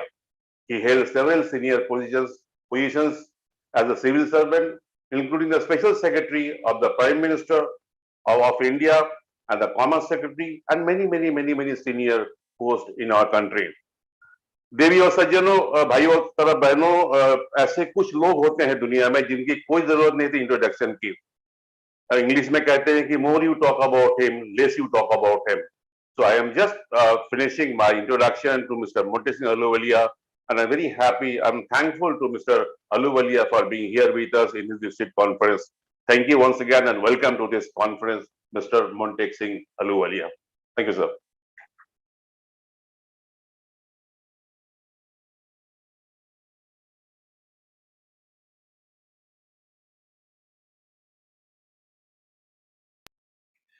Hello, can I be heard? Yes, sir. Yes, sir. Okay. Well, thank you all very much. Thank you for these very kind words of introduction. And I'm really very pleased and honored to be invited to address the Rotary meeting out there in Assam today. You know, I've had the pleasure of visiting the Northeast quite extensively, including, of course, many visits to Assam. And it's really interesting that one is able to speak to a gathering sitting in the Northeast, in Siliguri, while sitting in my own room in New Delhi. So there's no doubt that modern technology is binding different parts of the country together in a way that we would not have thought possible earlier. You know, I've been asked to speak for about 15 minutes or so, and I'll try to, I know you have a very busy schedule, many important speakers, so I'll try to remain within that limit. And I've been asked to speak about the economy in the post-pandemic period. Now, that is very difficult to do because right now we are in the middle, we're still in the middle of the pandemic. The situation varies from country to country. Probably for the country as a whole, it's clear that the second surge of infections, which began sometime in March and shot up very quickly, has now also come down quite a bit. It's still not as low as it was in December, but it's gone below the previous peak of September. But of course, this is complicated by the fact that people are now talking about a possible third surge. They're also talking about new variants that would be more complicated, and it's not very clear how effective the existing vaccines will be against the new variants. But all said and done, it is clear that the most important thing we can do to contain the pandemic is to rapidly expand the pace of vaccination. I think the government has announced a very ambitious target of 100% vaccination of the whole adult population by the end of December. That would be almost 800 million people. And it's possible that we may not achieve that because it depends on supply. But 100% achievement is not necessarily, doesn't happen always. So I would say that if the government is serious about those targets, and if it meets even 80-85% of that, that will be a very substantial change in the situation.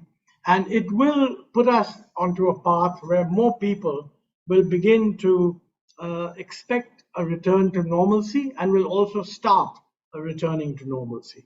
So what is the position going to be like post-pandemic?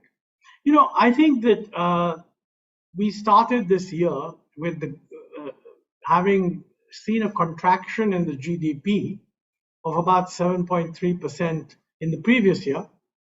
Now, since population still grew about 1.3% or something like that, so a 7.3% contraction in GDP with the growth of population really meant per capita GDP fell by about 8.5% or something like that.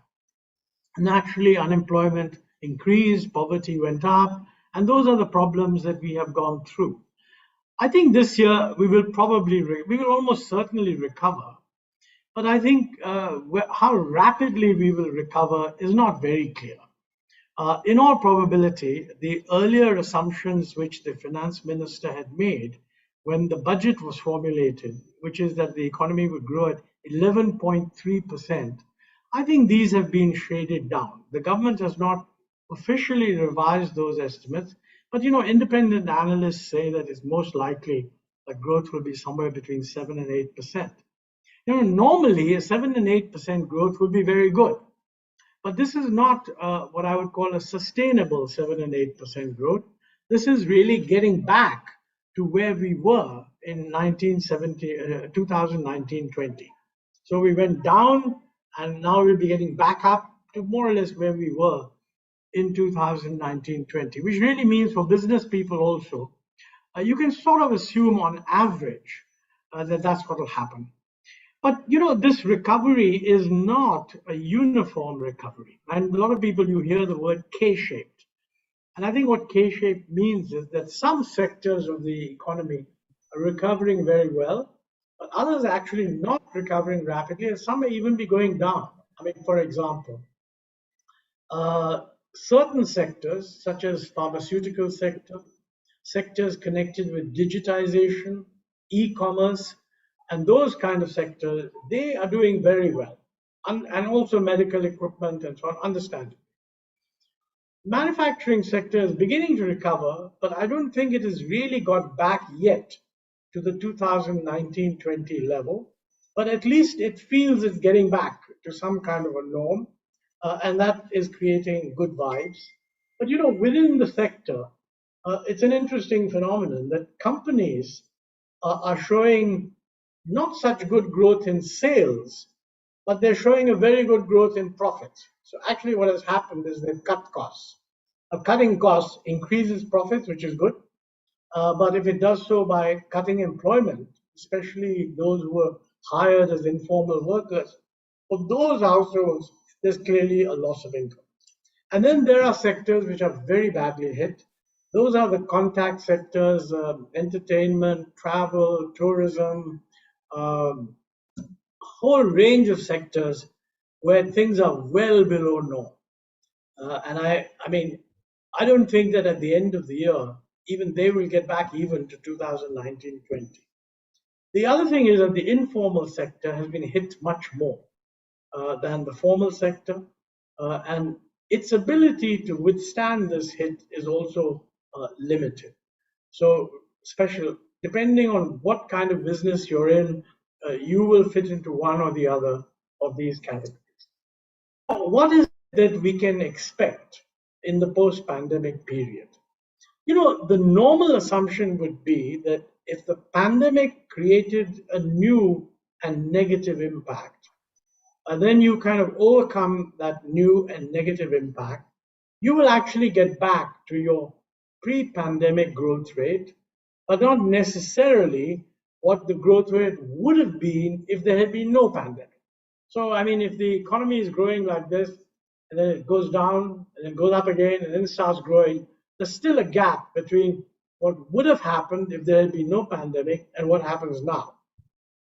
The key point is what will be the post-pandemic growth rate? In other words, assuming that 21-23, that is the current financial year, will pretty much bring us back in terms of GDP growth to where GDP levels to where we were in 2019-20. How are we going to grow thereafter? Yeah.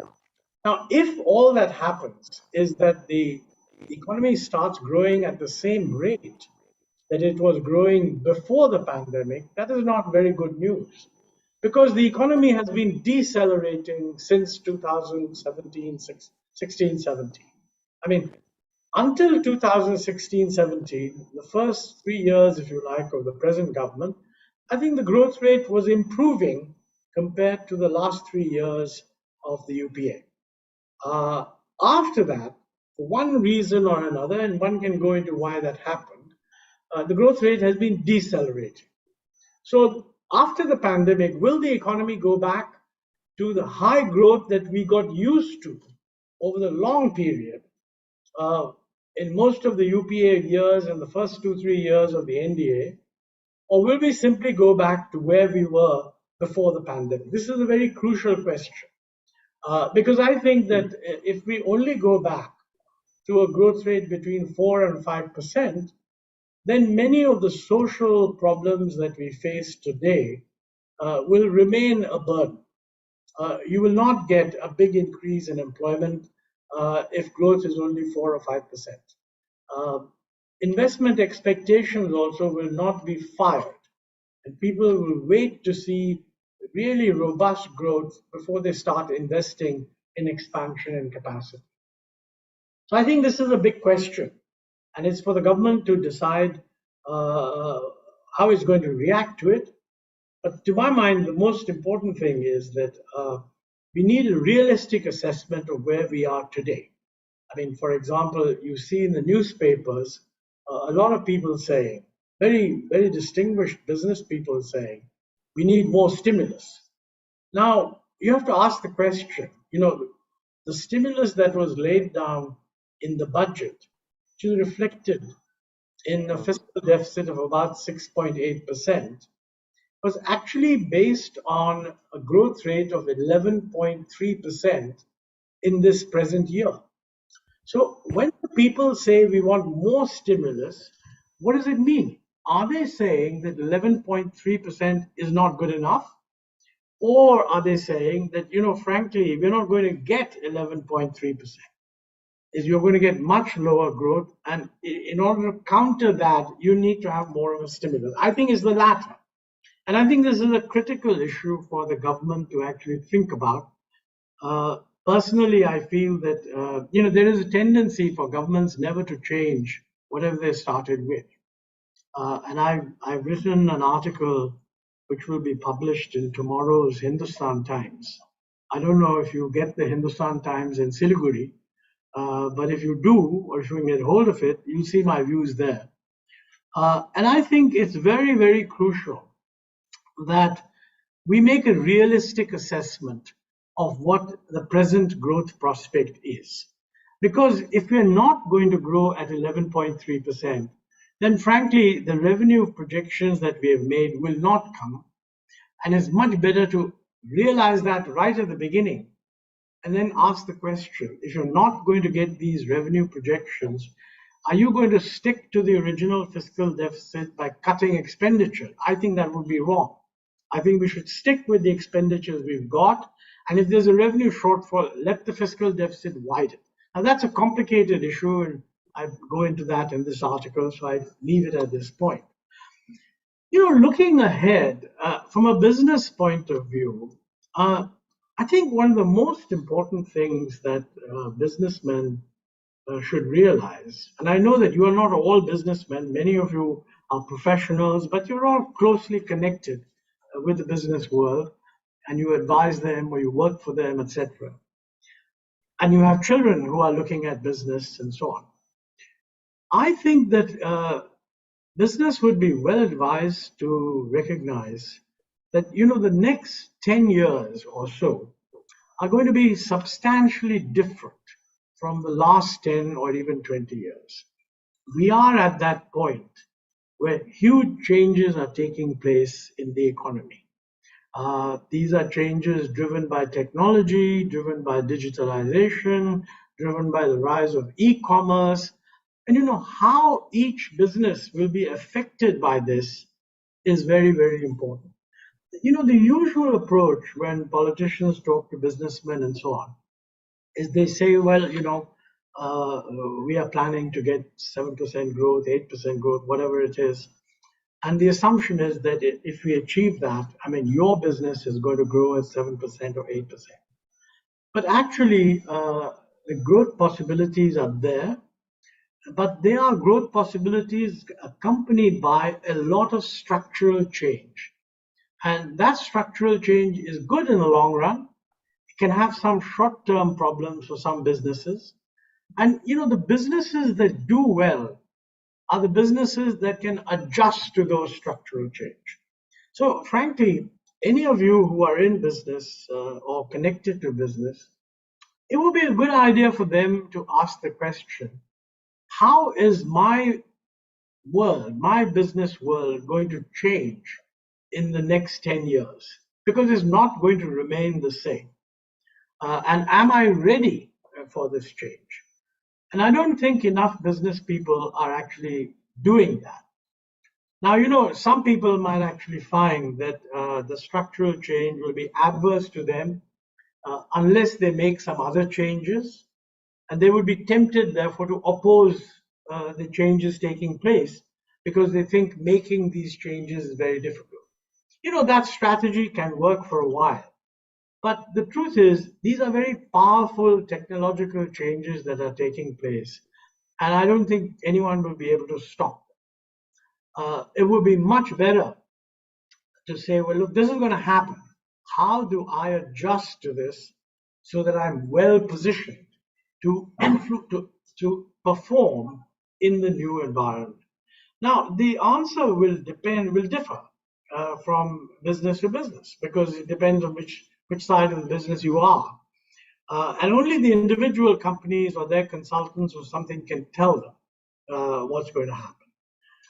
But this is one basic message that I have. The second important thing is that I think the nature of employment is going to change quite a bit. This is already happening in the sense that, the work from home experience is taking place and people seem to be getting on with it. If more and more of that happens, it can lead to some very interesting changes which influence people. For example, it may not be necessary for everybody to go into a metro city, because if businesses begin to accept work from home arrangements and if telecommunications are good, then it may be quite possible to actually do a full day's work and be as productive without actually going to where the headquarters is. Now, obviously, some people will have to go there, and everybody will have to go there sometime, but not all the time. So this has implications for how business is organized. I would say there's one other thing, and I don't want to take up too much of your time. I'll run out of my own time limit. There's one other thing which is very important for Rotary to know. You know, you are not an industry-specific group. Industry-specific groups have an important role to play because they make government aware of what's affecting an individual industry. You're actually a broader social grouping of professionals. Very often the organization is doing social work, bringing about connectivity between parts of the system that are not well connected with national trends and bringing them into those. You know, I think increasingly the role of such organizations will increase. I mean, the reason is that, you know, people have very high expectations of governments, and usually government doesn't live up to those expectations, neither the central government nor the state government. And it can't, because the expectations are very often far too high. That's where I think other organizations can help to create a sense of community, which will enable people to form a favorable opinion of how the country is moving forward. I'm assuming that Rotary as a group consists of people with sufficient resources to be able to engage in outreach to the community. And I don't mean by outreach just charity work. I mean, that's important too. I mean, sort of just building bridges so that people learn what is happening, find a way of communicating, get a better sense of what's going on in society. But otherwise, quite frankly, young people left to themselves are simply subjected to a barrage of information on WhatsApp, which is the quality of that information is impossible to judge. And I personally feel that, while there's a logic to that and it really hugely improves connectivity, it needs to be deepened by other ways of relating to society, not just in the business that you're in, and not just as a voter going to vote, but as part of a larger professional group. And I mean, Rotary is one of those organizations that performs that function extremely well. And if you can reach out to younger people, I think that, and listen to them, and somehow find ways of incorporating both them and their ideas into what you do, I think we would have produced socially a much more cohesive society. For the rest, I think the post-pandemic performance all over the world is currently full of uncertainty. But the mantra that most people use, if you want to do well, if you want to have a good outcome, obviously, right now, massive spread of vaccinations is crucial. So frankly, whatever Rotary can do in Assam or in the relevant districts to help in the spreading of vaccinations, offering the state government your kind of support, either just giving messages or organizing or whatever, to make vaccinations possible, I think that would be a very, very major gain. I think we also need to recognize that we need to highlight successful examples. If you just look at the most recent pandemic, it's in the nature of social media that the negative stories get spread very rapidly, but the positive stories don't get spread. It's quite possible that, somewhere the fatality rate of the corona infection, something like 1.7% or 1.8% or so on. Those are the stories that actually get known. The fact that 98.3% of those infected actually recovered That is not widely known. Now, similarly, in terms of business, if there are changes taking place and new opportunities have been opened up, and some groups or some people have been able to utilize those opportunities, I think it's very important that those messages get spread. And I mean, I don't know, for example, in all over India, we're now trying to focus on the role of startups, which is actually very important. And India has a good record in terms of total numbers of startups. I mean, it'd be useful for each Rotary organization to make an assessment that what is happening to startups in your district. And if there are some good stories, spread it around to other Rotary organizations with which you're connected. You know, my feeling is that because we are in a world of change, the stories we need to be familiar with is how people have dealt successfully with the challenge of change. And we need to celebrate those successes, not just in order to congratulate those who succeeded. That's the least important, because, you know, those who succeeded, the success is itself enough of a validation.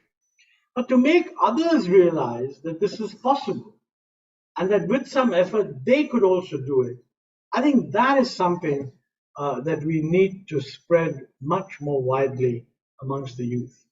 So, I mean, with those words, let me thank you for inviting me to address this group. I hope you have a very successful meeting, and I wish you all the very best in the future. And nowadays, as one always says, please stay safe and observe all the protocols and masking and so on. I mean, frankly, even if we are vaccinated, we need to emphasize the importance of these elements for quite some time, maybe more, for the next year at least. And I hope that you will contribute to spreading that message. Thank you.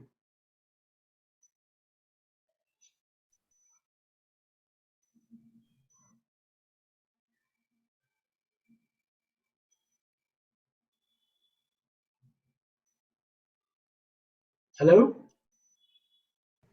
Yes, sir. Yeah, that's it. I mean, I finished. Okay? Yeah. Thank you so much. Okay. Thank Thank you, you. Mantek Singh ji, for enlightening us with the current economic situation of our country and where we are heading for. With your vast experience, I'm sure you have given some direction to understand Indian economics in days to come. Thank you so much, sir, for joining in spite of your hectic and busy schedule, joining from Delhi. Thank you so much, sir. Thank you. Thanks very much. Thank you. Thank you very much. Friends, before we move on to the next speaker, we have one more speaker coming up after this. He is an inspirational guru, we call him. But before we listen to him, we have a quick 1 minute draw once again to encourage our crowd for spending their time and enjoying Foothills. Let me tell you, the earlier winner, Rotarian Aurora, was from Rotary Club of Shillong. Congratulations, Aurora and RC Shillong. I would request my technical man on team, Avimanyu, to kindly have the second draw for this evening. Avimanyu, over to you.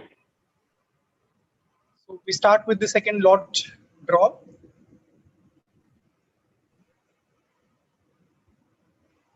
Sanjay Kumar. Sanjay Kumar Jain. Sanjay Kumar Jain. Okay. Congratulations, Sanjay Kumar Jain, for winning the second draw for this evening. The Foothills Organizing Committee awarding Sanjay Kumar Jain with the lucky draw with $500 US contributed in his name to Rotary Foundation. Congratulations, Sanjay. If I'm not wrong, I think Sanjay is from RC Dimapur. RC Dimapur. Okay, friends, keep on watching Foothills, keep on enjoying Foothills, and keep on supporting Rotary Foundation the way you all are doing. Before we move on to the next speaker, Dr. Rajiv Puri, I would request past Governor Dr. Jogesh is. Dr. Jogesh, are you there? He is not here. We have not been able to find him. Okay. Yes, there? he's here. He's here. Yeah, thank you. So I would request past Governor Dr. Jogesh Verma to quickly introduce our next speaker, Dr. Rajiv Puri, to this August House. Over to you, past Governor Dr. Jogesh. Thank you. Thank you, Subhashish, and congratulations for the wonderful platform you've created today. And it's a pleasure today to introduce Mr. Dr. Rajiv Puri. He's a very well-known management and motivational speaker, and he has held senior leadership positions like Vice President and has been associated with some of the top international brands like Avery India, Larsen & Toubro, Kinetic Motors, Tata Group of companies. He has a very, it's very nice to know that he has got a very strong and rich academic base, which encompasses a BE in metallurgy, a master's in business management, in business administration, a doctorate in management, executive and leadership coach. He belongs to the International Coaching Federation, and of course, and he's been conducting a large number of behavioral and sales training programs across the country and abroad. And his seminars have been a success and are very popular with all kinds of audiences. A unique fallout of all his talks has been the increased energy level, gusto, and an optimistic frame of mind. So I think all the Rotarians would love to hear him today. And may I invite Dr. Rajiv Puri to give a talk on a very interesting topic, serve to preserve the nation and self. Over to you, Rajiv. Right, sir. Thank you so much. You've been very kind in your introduction, and I'm honored, sir. Right, friends, a pleasure, a privilege. I always say an honor being with all of you Rotarians. Even as I share my thoughts with this august audience in front of me, I'll be using a PowerPoint presentation, right? I'm going on to sharing my screen.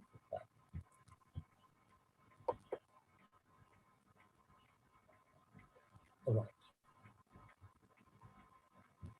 Yeah, I'll be sharing my screen. One minute. Just...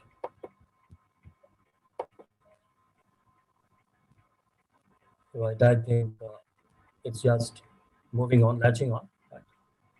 I'll be moving to my PowerPoint.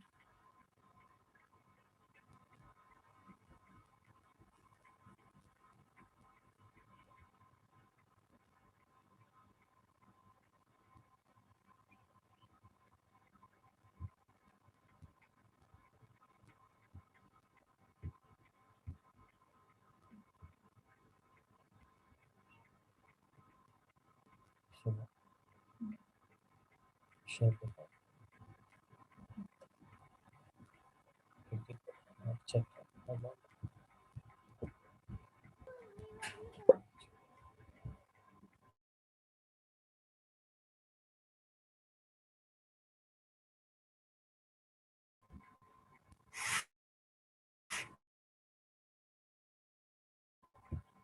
Right, friends. I think I'll just move on to my PowerPoint. Right here it is, friends. Sometimes technology induces us to be a little patient. Right. I'm just moving on to my slideshow. All right, friends. As I said, an honor, an august audience in front of me, and serve to preserve the nation and self. When we serve as Rotarians or as ordinary human beings, it comes back to us. The benefit comes back at two levels, two factors, two angles, two dimensions. Number one, the benefit primarily is ours, and secondly, above all, it also benefits the nation. So how does it come back? We look at a scientific perspective so that we give our best and don't hold ourselves back. When we serve, we kindle joy. create joy, light up lives, and kindle lives.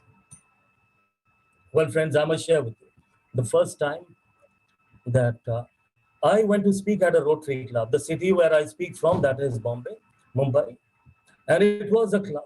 Coming from the corporate world, I didn't have any exposure. I thought Rotaries is a club perhaps where people socialize, maybe social gathering, perhaps some discussions regarding families or politics where people come together.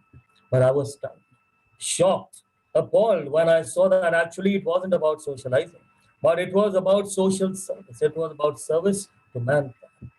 And when the members over there started speaking, they spoke about the grief stricken, poverty stricken, hunger stricken, famine stricken, the have nots of society, and how Rotary works for them.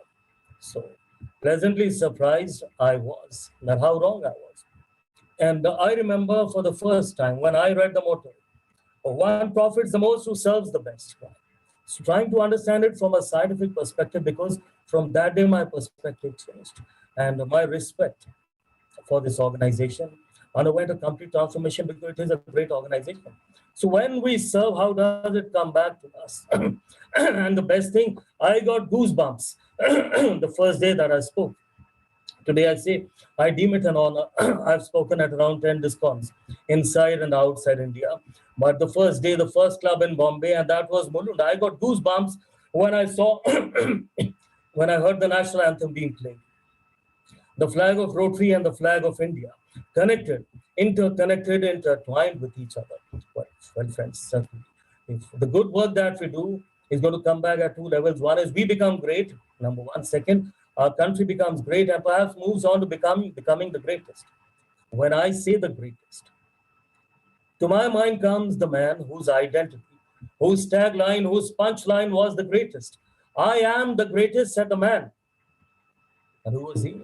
Perhaps most of us know about him. Sportsman of the century, sportsman of the millennium. Muhammad Ali, born Cassius Clay, the only man to have won the world heavyweight boxing title 3 times. And he defended the title successfully 17 times. A record that stands even today, a very, very inspiring man. The third time that he won his title, he regained his championship. Born in Kentucky, January 1942, the year was 1979. Muhammad Ali was 37 years old. He was very senior by the standards of boxing, and he was up against a young challenger by the name of Leon Spinks. The young he was, talented he was, aggressive he was, Leon Spinks, and nobody gave an outside chance to Muhammad Ali. He was living in a state of semi-retirement at that time, and the bout was set up. Projections, predictions, prophecies, Muhammad Ali is going to be knocked out. No chances to Muhammad Ali. But then when the match started, 3 rounds and there was a knockout. And who was knocked out? The box out. The favorite was knocked out. Leon Spinks was knocked out. Muhammad Ali was the world champion. For the third time, the record stands even today. Now, yeah, Muhammad Ali was angry. He looked around the stadium, Madison Square Garden, and he uttered his punchline, I am the greatest. He was angry. He was giving a reply and answer, talking a snook at all those who said that Ali is over the hill and he stands no chance against this young challenger. I am the greatest, said Muhammad Ali. A reporter walked up to him, a white reporter. We all know, friends, that whites had never liked Ali because he championed the rights of the blacks, and he says, finally, you say you're the greatest, we accept you're the greatest, but tell us one thing. This desire to be great, when was it born in you? In your childhood or after you grew up? Come on, Muhammad Ali, tell us, Ali, tell us. Now, Muhammad Ali was a man of sharp intellect, sharp wit. He realized that the reporter is pulling his leg. So he said to the reporter, you said desire to be great, when was it born? He said, reporter, halt. Halt, reporter. To be great, desire alone is not enough. Along with desire, you need vision. Along with desire and vision, you also need ambition. This desire, this vision, this ambition needs to be backed up by skill. Not only skill, also will, and the will is more important than the skill, because the will works upon your desire, making it a broad-based vision, further working upon the vision, making it a burning ambition. Only when the burning ambition is there, reporter, the fire is there in your gut, the fire is there in your belly, the fire is there in your intestine, will you walk the path of greatness? Don't tell me that desire alone is enough to become great. Well, the great man has given us a definition of greatness. Desire plus vision plus ambition. backed by two sterling qualities, will as well as skill. Well, friends, if I talk about skill, I don't have any right to talk to this august audience because every man over here, every member over here is a master of his own trade, of his own job, of his own business. Perhaps otherwise, you wouldn't have been members of this august organization, which goes by the name of Rotary International. But yes, on the will aspect, perhaps I can share some thoughts of mine because my request is simple. My submission is simple. My implorement is simple. Now don't hold yourself back, give your best because it's going to come back. Number one, to you, and number two, to the nation. We look at how this is going to happen scientifically. Well, I'm reminded of two lines which are coming to my mind, which are striking my mind, hitting my psyche right now. नामुमकिन इस दुनिया में कुछ भी नहीं, नामुमकिन इस दुनिया में कुछ भी नहीं, फिर भी लोग अपने इरादे तोड़ देते हैं। इस दुनिया में कुछ भी नहीं, फिर भी लोग अपने इरादे तोड़ देते हैं। चाहते हो अगर फौलाद की तो सितारे भी अपनी जगह छोड़ देते हैं। वही सितारे सामने होंगे हमारे भी। पैमाना नंबर 1 हमारे लिए, पैमाना नंबर 2 हमारे देश के लिए सफर आगे बढ़ाते हैं। Let us see how. Number 1, how the benefit comes back to us, how when we serve, we eliminate ourselves. Karmic evolution, that is our culture, our values, our heritage. Our base tells us, we talk of the cycle of birth and rebirth, life and life after that, reincarnations perhaps. Or if we look at the other cultures, they don't believe in that. They never believed in that. They said, there is only one life. There is nothing called as birth and rebirth. And sometimes in the West, many of them even laughed at us, mocked at us, ridiculed us, lampooned us, lambasted us. There is nothing like this. But then we look at what happened. This book by Dr. Brian Weiss, MD, a medical doctor, allopathic doctor, treating patients. And many of those patients he treated, but there were few he realized no matter what he does, he cannot give a cure to them. He tries all the treatments, tries all the practice. And then one thought strikes this man who's a doctor, but who also is a thinker, Dr. Brian Weiss, and what he says is, let me take them back into their previous life, into their previous birth. Takes them back into their past life. And he treats their mental trauma of the past life. That mental trauma of the last life, past life, is manifesting as a physical disease in this life, which has no cure. When he treats that mental trauma, the person is cured. And then Dr. Brian Weiss writes this book, Many Lives, Many Masters. And friends, he's an allopathic doctor. And he's written many books on this cycle of births and rebirths. And he has set up PLR clinics, past life regression clinics, which now abound in London, New York, Los Angeles, Paris, and San Francisco. $10,000 for 1 hour. And he treats many patients who find no cure for their ailments. But friends, Dr. Brian Weiss is doing very well as a doctor, medical, as well as through PLR. But then for us, the understanding is simple, that what we said so many years back is now true. If today PLR is true, if today medicine or science is supporting, authenticating, validating, substantiating PLR, that means this cycle of birth and rebirth is there. It is the truth. And if this cycle of birth and rebirth exists, that means the karmic cycle, the karmic connection also exists. The power, the impact, the benefit of good karma also exists. When we do a good deed, friends, when we serve, what we actually are doing is that we are building up our karmic bank balance. When we build that up, ultimately, we move towards that aim, which in English is called as salvation. जिसे हम अपनी भाषा में बोलते हैं मोक्ष। तो कार्मिक बैंक बैलेंस बढ़ेगा, अच्छा कर्म और उसका फायदा सबको मिलेगा। आज साइंस भी इस बात को सपोर्ट करती है। So that is the benefit for us, friends. We continue the good job that we are doing. Tremendous as Rotarians. Now we come to reason number 2, how does it benefit the country? And perhaps that is one of my selfish reasons why I take up this stage, because I believe that our country is destined for greatness. We look at the impact of a nation on the globe, on the world. The National Impact Index. There are 3 factors, 3 angles Three parameters and three dimensions to this, how a country can impact the globe. Angle number one is military, that is the martial parameter. Angle number two is the cultural parameter. Angle number three is the economic parameter. We friends will now understand step by step where do we stand in all these parameters and how we as Rotarians can make an impact and contribute to our selfless work to this great country of ours, great nation of ours. Three parameters I just shared with you. Economic number one, martial number two, cultural number three. We'll look at where we stand on the martial parameter, martial progress, right, friends? Here we are, a matter of pride for us. 16th of December, 1971, the biggest martial victory in the last 500 years, registered to the name of India. Right on the screen in front of you, General Amir Abdullah Khan of Pakistan, signing the document of surrender to General Jagjit Singh of 93,093, the birth of a new country, Bangladesh. We all turn the map of South Asia, the map of the world, right? And a new country.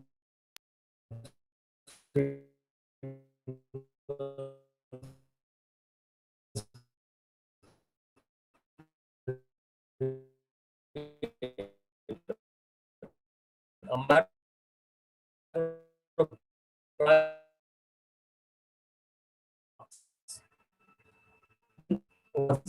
was we are not with us.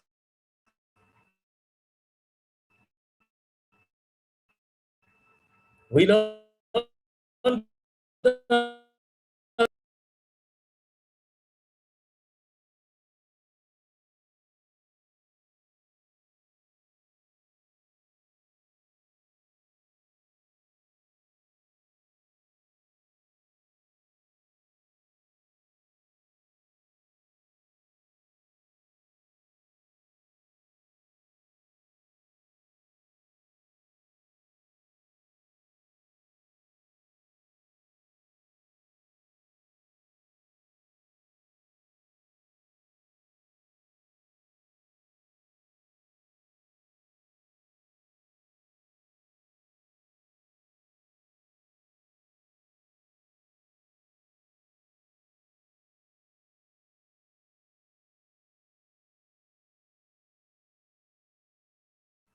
right.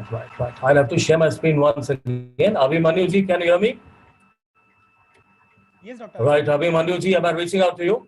Yes. Screen again. I think I went off the signal. Here I am. No problem. Sure. This is where I was, friends. I'm moving on to slideshow. We were talking of Himalayan blunder. I'm moving on to slideshow, right? Right, here we are. Great. So, friends, what I was sharing with you is that 1971 was a moment of pride for us, but we learned a lesson in 1962. But here, this book, autobiography by a man who was taken POW by the Chinese, Brigadier J.P. Dalvi, was it a military defeat for us? It wasn't. It was a political defeat because what he writes. And this book was banned for almost 50 years in India, in which he writes, yes, number one, for one Indian soldier, there were approximately 300 Chinese soldiers. The size of our armed forces was approximately 3:1. So we were fighting on snow-laden peaks. We didn't have shoes, canvas shoes, torn many times, sometimes no shoes. No warm clothing, we were wearing cotton shirts, which were torn. Above all, he says we had 202 rifles and there were automatic guns, Sten guns and Brent guns the other side. And sometimes the rifles were without bullets. We were fighting with stones, boulders and sticks. And yet our men fought bravely, gallantly, valiantly. The Battle of Nathula, the Battle of Zojila, martyrs like Major Shaitan Singh, who've gone down in history. But then, friends, this book is a book of betrayal. Therefore, it was banned. A betrayal, perhaps, by a political caste class, a betrayal or by the political class for the military. We learned our lessons and we regrouped. 1965, what are we talking of? Martial progress. 1965, Battle of Asalutta. Another feather in our cap. The world's second biggest tank battle. We were coming out of our defeat in 1962. And again, to the northwest, we've got another hostile neighbor. Even today, both our neighbors are hostile. On the northeast, we've got China. On the northwest, we've got Pakistan. And it was Field Marshal Ayub Khan who was ruling Pakistan at that time. And he said, let me take a chance, let me annex Kashmir, which has always been a cause of disquiet amongst the two neighbors. And Operation Grand Slam, Operation Gibraltar was launched by him. He was riding on the back of the Patton tanks, which were the mightiest tanks received as a gift from the US at that time. And what did India have? Small, tiny, puny T-32 tanks, World War II vintage. But then came Karan close to Amritsar, the Battle of Asal Uttar, where a small T-32 tanks, small in front of the Patton tanks, where 32 of them gave an answer, and we destroyed 165 Patton tanks of Pakistan, which goes down as the second greatest tank battle in the history of mankind. Number two, after the Battle of Kursk in World War II, where around 225 German panzers were destroyed by the Russian army. And the battlefield, that is Asal Uttar, lived up to its name.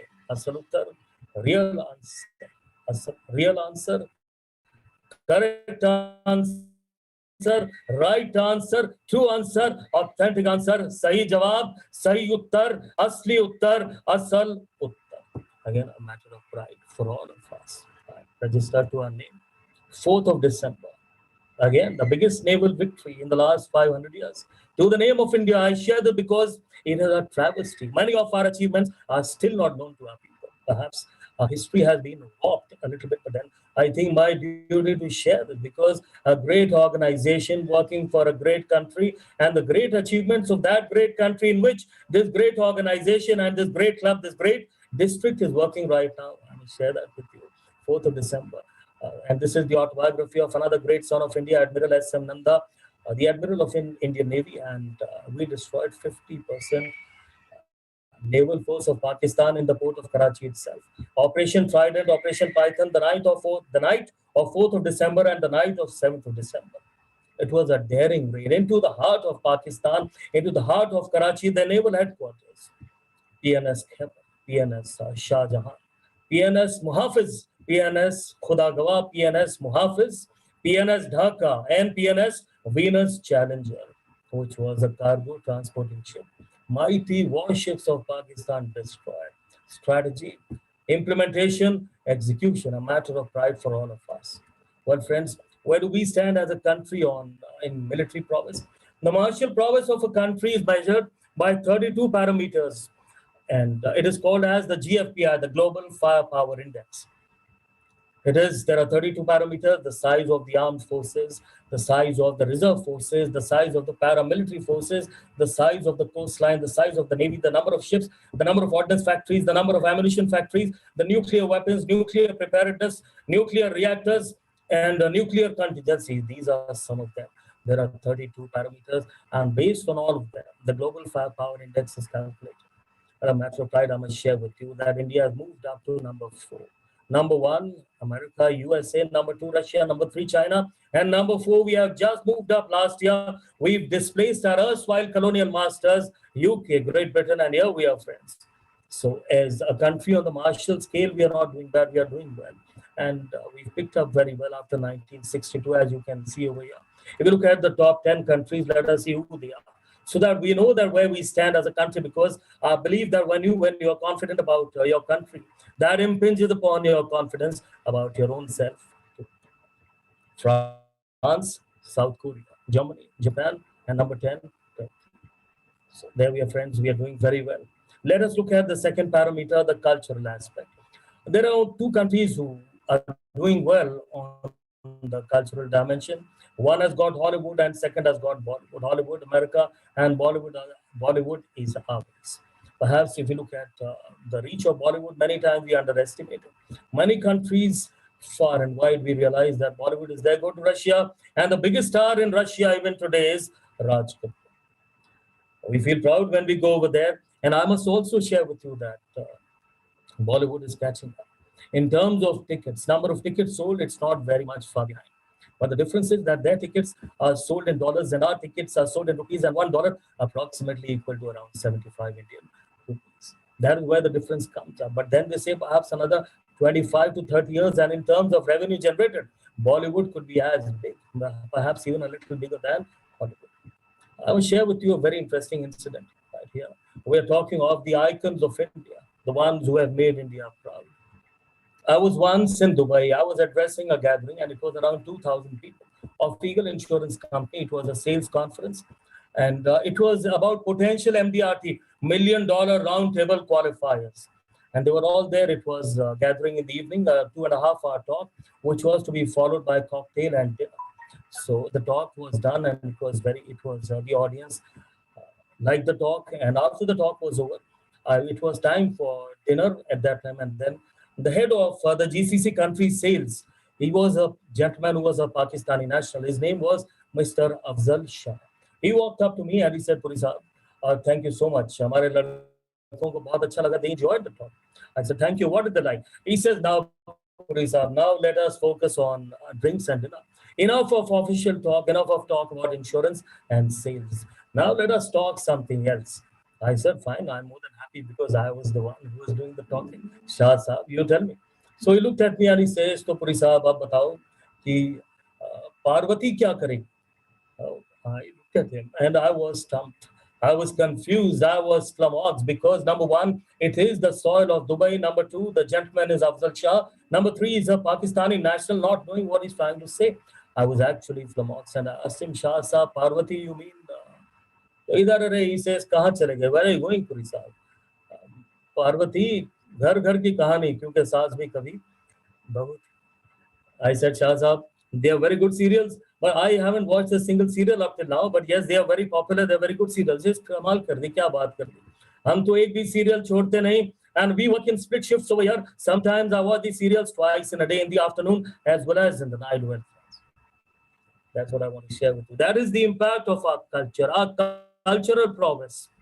Countries good and bad, countries far and near, countries small and big, countries friendly and hostile, in their houses, in their rooms, in their drawing rooms, in their bedrooms, in their hearts, in their minds, in their thoughts, in their psyches. We are there. That is our cultural prowess. Now we come to where we can make a difference. That is the economic prowess. Yes, times are tough for India.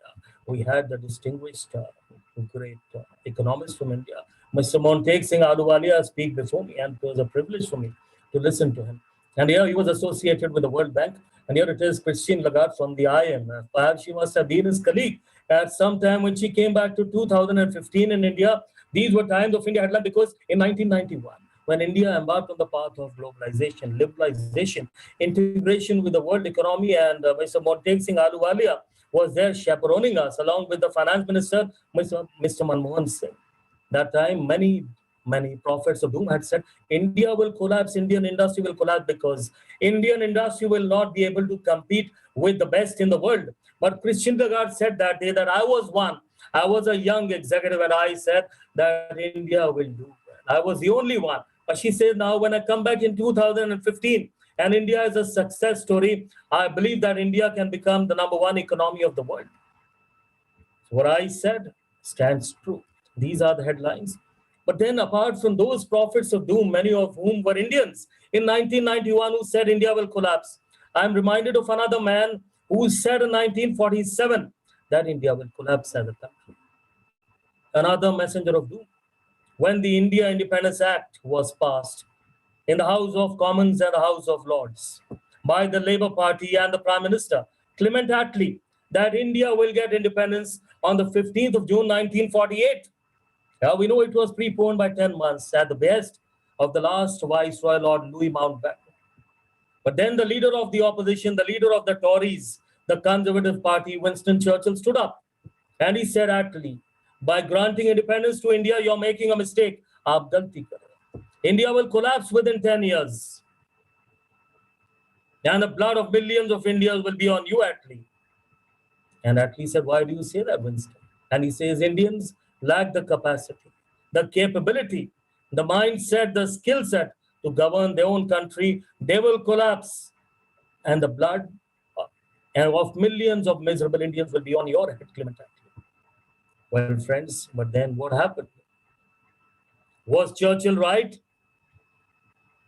Standing at Dubai airport, once my flight was late by 3 hours, this around 2 years back, couple of years back, 2019, I remember, I saw this Times magazine cover, Rise of the Brick, and the spelling of the brick was BRIC. I opened it up because the spelling was wrong. It should have been BRICK. When I opened, I realized that perhaps what I thought was wrong because they meant it to be by BRIC. And in that Time magazine, there were consultants, Goldman and Sachs, McKinsey's, and BCG Boston Consulting Group. And they were talking about India. And they said, yes, the 19th century belonged to UK, 20th to the US, and the 21st century belongs to the BRIC countries, Brazil, Russia, India, and China. Out of which they said India and China will make up around 68%, 36% to China, 32% to India. That means India could be a major power of the 21st century, which many years have to come still. Around 79 years left, 79 and a half years left. And second chapter was devoted to India. Standing over there, I realized they spoke about India. They said, what India is, they said now, in 2019, India ranks in the top 7 economies of the world as far as the size of the GDP is concerned, and their projections, their predictions, their prophecies for the future were that 2025, we will rank in the top 3 economies of the world, India, America, and China. 2050 will be there in the top 2 economies of the world, that is India and China. And 2067, we could be over there. The top, the peak, the pinnacle, the zenith of the world economic order, the economic powerhouse of the world could be India. I felt happy. My heart warmed up. My heart filled up as an Indian standing at Dubai airport. And I thought of Winston Churchill. उन्होंने क्या बात कही थी और India ने क्या जवाब दिया. What an answer we've given to him. But then I also started thinking of one more aspect.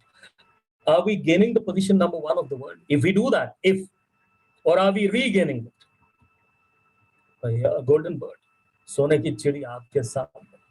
I went back, I started thinking about my grandmother. My grandmother used to tell me, my Nani ji used to tell me, India, Bharat, sone ki chidiya. Hua karti thi. The land of milk and honey. And I used to think she's imagining the past. She's romanticizing the past, perhaps eulogizing the past. She's making herself happy. But then through my research, one day I came across some startling figures. Figures of economic historian, H.J. Madison. He's an economic historian, studies the size of past economies. He's a Britisher. He's based in America. And what does he say about the past economy? And I was startled, surprised, baffled, but pleasantly. Here in front of you, right, friends, India will not gain the number 1 position. We will regain the number 1 position. For almost 700 years, we were always number 1. And look at the size of the economies in front of you. In the year 1000 AD, we were around 29%. 1/3 of the world economy was India. 1500, 1/4.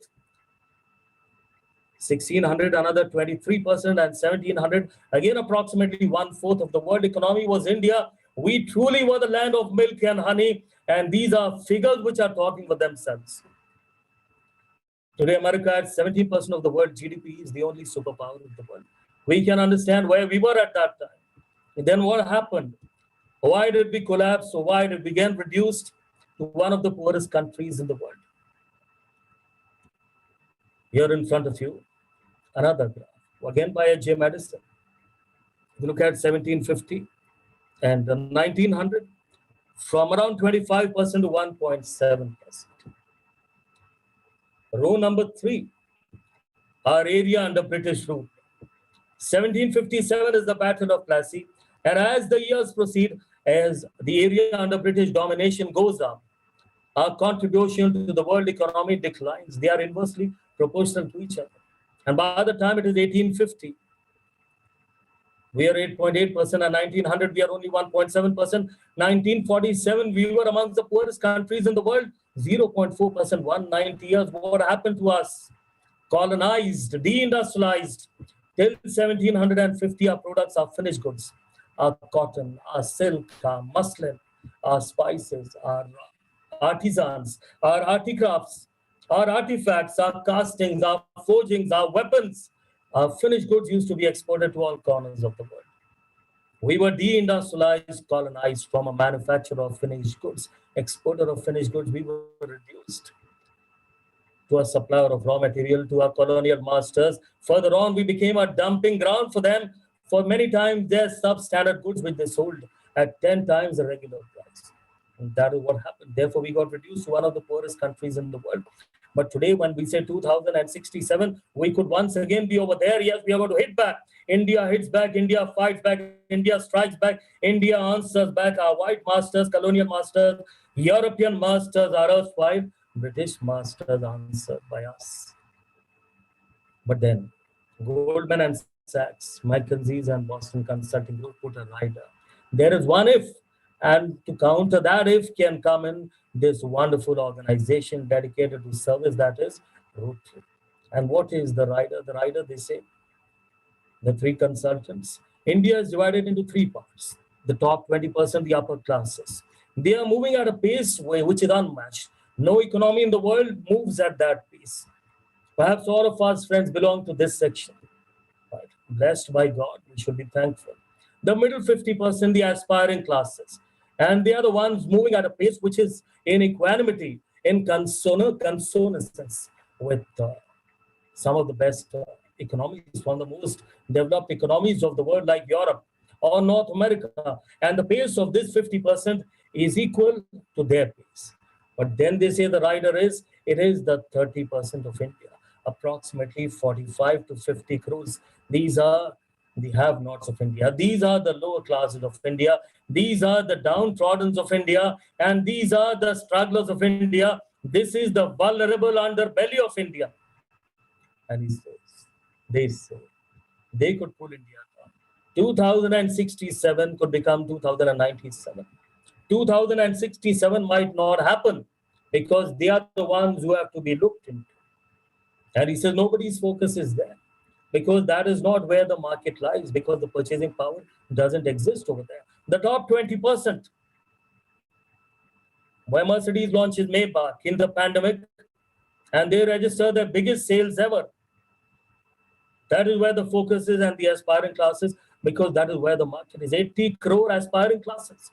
But he says nobody looks at these have-nots. These underprivileged ones, well, friends, I feel proud. These have-nots are the ones where an organization like Rotary's focuses. I was so pleased, as I said, pleasantly surprised, when for the first time I realized that you were talking about polio eradication, eye camps, heart surgeries, famine eradication, thirst eradication. And as an organization, Rotary focuses over here on these have-nots, on these downtrodden, on this vulnerable underbelly of India. And it is there, friends, that my humble request is, humble submission is, that we continue to focus. We continue to give our best. We don't hold ourselves back, because many times there could be attractions, temptations, enticements that we could utilize our time elsewhere for better returns. But friends, if we give our best over here, the return is going to come back to you, yes, as good karma, but it comes back to our great nation. And that is how we realize the aim, the goal, the destiny, the destination of our great nation, that is to become the supreme power of the world, number one of the world. Well, when it comes to ourselves, our own selves, or it comes to our nations, a lot can be done, friends. We've got a lot to do. I think the progress, all of us, at an individual level as well as the collective or the national level, that greatness beckons us. A lot has to be done. A lot can be done, because that is waiting for us, what we call as greatness. I'm reminded of two lines, those lines coming to my mind, hitting my mind, striking my psyche right now, which I dedicate to all the wonderful members sitting in front of me.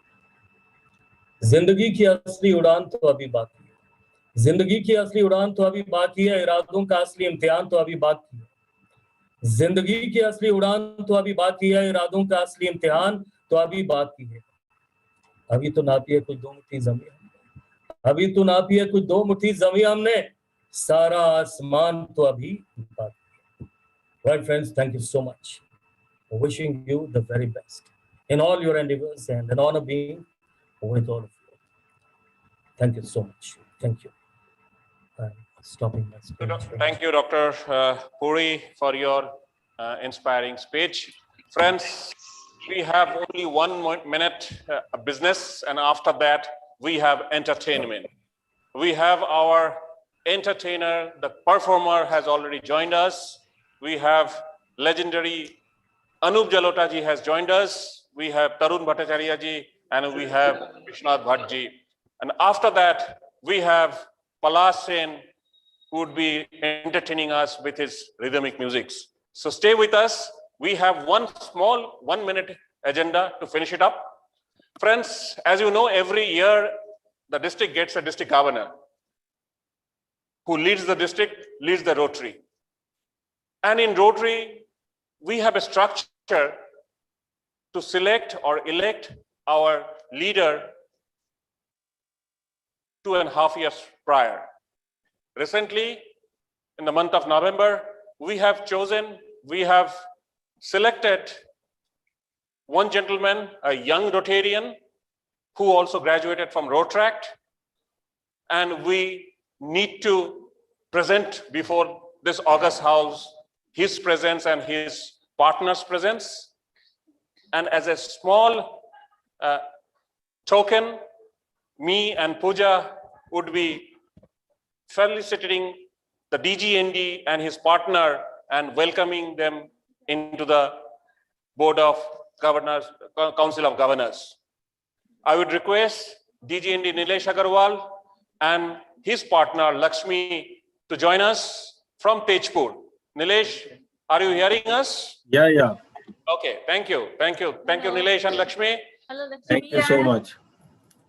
Friends, I am happy to present before you our good friend, an energetic, young and generous Rotarian, past president, become a past district Rotary representative, may I correct, then a past president, charter president, and now the district governor nominee designate. He would be leading District 3240 in the year 2023 and 24.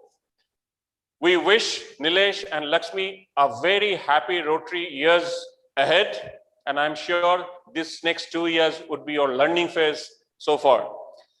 As we are having this meeting on a virtual platform, we are barred from meeting each other, hugging each other and shaking hands and welcoming you in the board of COG.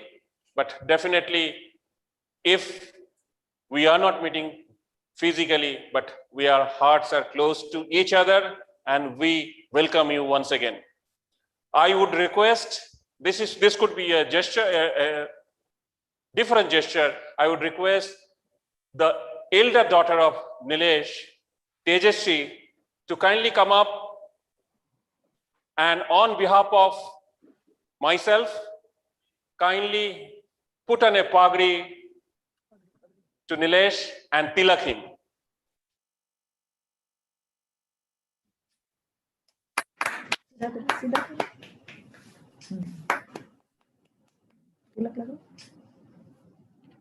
And better, do the tilak, yeah.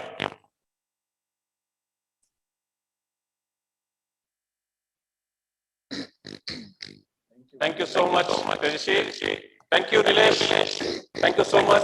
We wish you a very, very, very productive and active Rotary year ahead.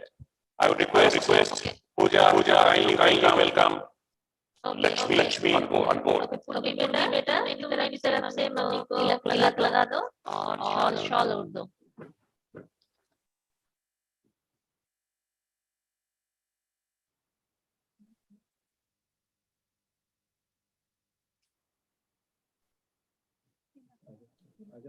Thank you so much, Purvi beta. तिलक भी कर दो.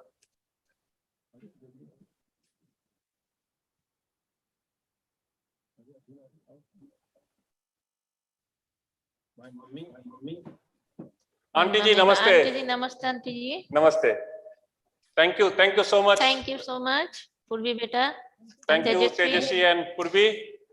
Friends, this is Nilesh Agarwal, DGND Nilesh Agarwal, his partner Lakshmi, two wonderful daughter, Purvi and Tejaswi, and of course, the blessing figure in this house, Ma Nilesh's mother. Auntie ji, namaste. Nilesh and Lakshmi, all the best. God bless you. Have a good time. And Purvi and Tejasvi, you have a bright future ahead. Thank you so much. And it's Thank our you. pleasure Thank you so that much. we able to welcome you here. Thank you so much. Thank you so much. Friends, as we said that after this, we have some masti in tune of music. And as all of you know, the person does not require any introduction. Aisi lagi lagan mera ho gayi magan. If this one line is been said in anywhere, people will say, "Are Anup Jalota ji is there." And with Anup Jalota ji, we have two more legends. We have two more legends, Tarun ji and Vishwanath ji. But before we listen to them, one moment, we would again recharge our crowd, recharge our Rotarians with the third and last lucky draw for today. I would request the technical team, Abhimanyu on board, to kindly have the lucky draw quickly, and then after we will go through directly to Anup Jalota ji, Tarun ji, and Vishwanath ji to prepare a combination for us and make us all tuned up with music. Abhimanyu, quickly. We'll go to the third lucky draw.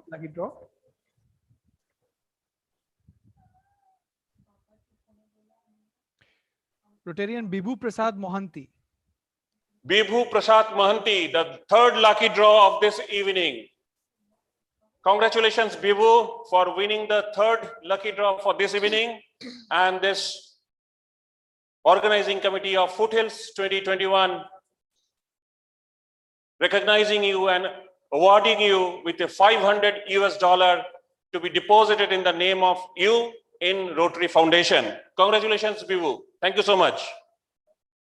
Thank you, Abhimanyu, for having the last draw for today. We'll be having 3 more draws tomorrow. With these words, friends, let me bring on screen the legend of music, the trio who are here, and they would be doing some magical music for us. What combination we can hear from us? Let's hear from the horse's mouth. Anupji, Tarunji, and Vishwanathji, over to you for your performance. Thank you so much. Thank you so much.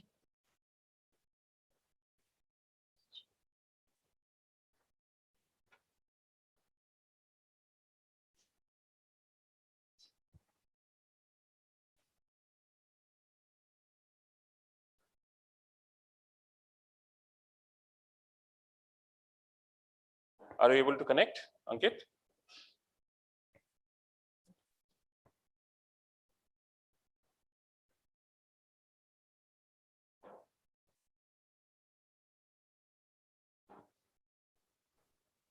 Anupji was here, but I think he is just facing some technical issue. There? Okay. Yeah. We'll wait for him to come back. And Vishwamanji? No, he's not joined as yet.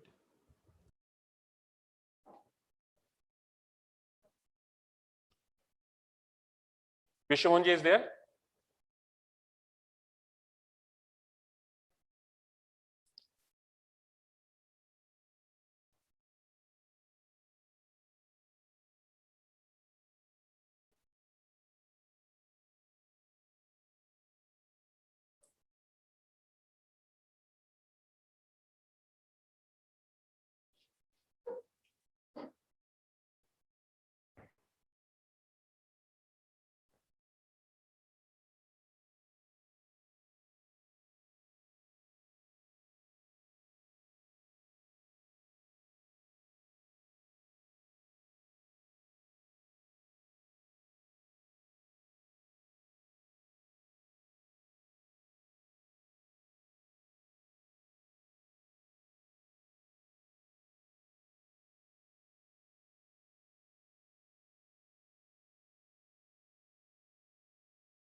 can hear us, we are trying to upgrade you from the spectators list to the panelist list, and you have to accept in your system. If you do that, immediately you will be on the screen.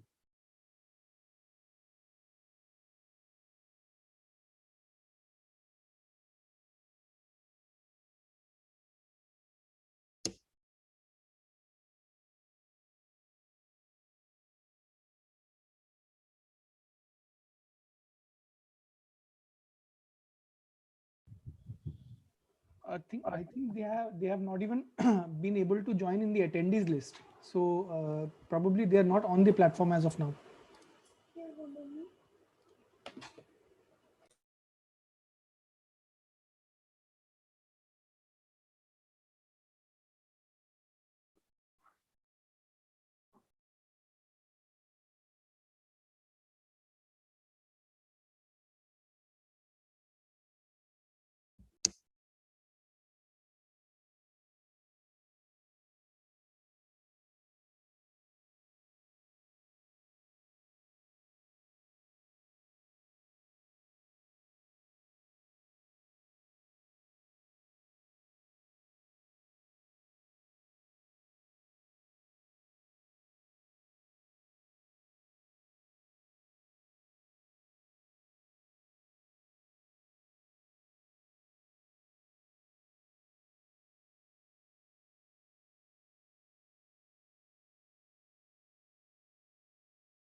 Yeah, Tarunji is here.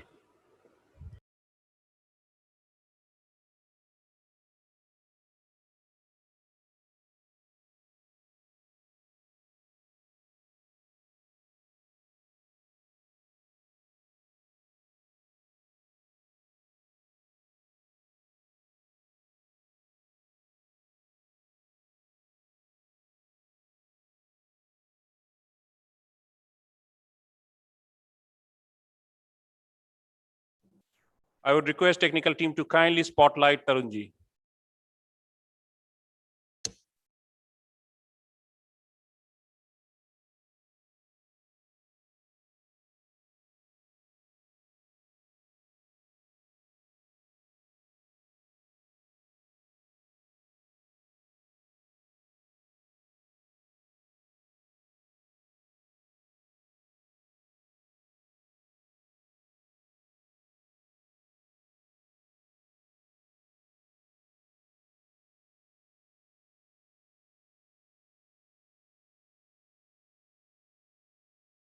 Friends, just bear with us. We have a little technical issues. That's why we are not able to connect them directly. Just bear with us. Thank you.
Together we see a world where people unite and take action to create lasting change across the globe in our communities and in ourselves.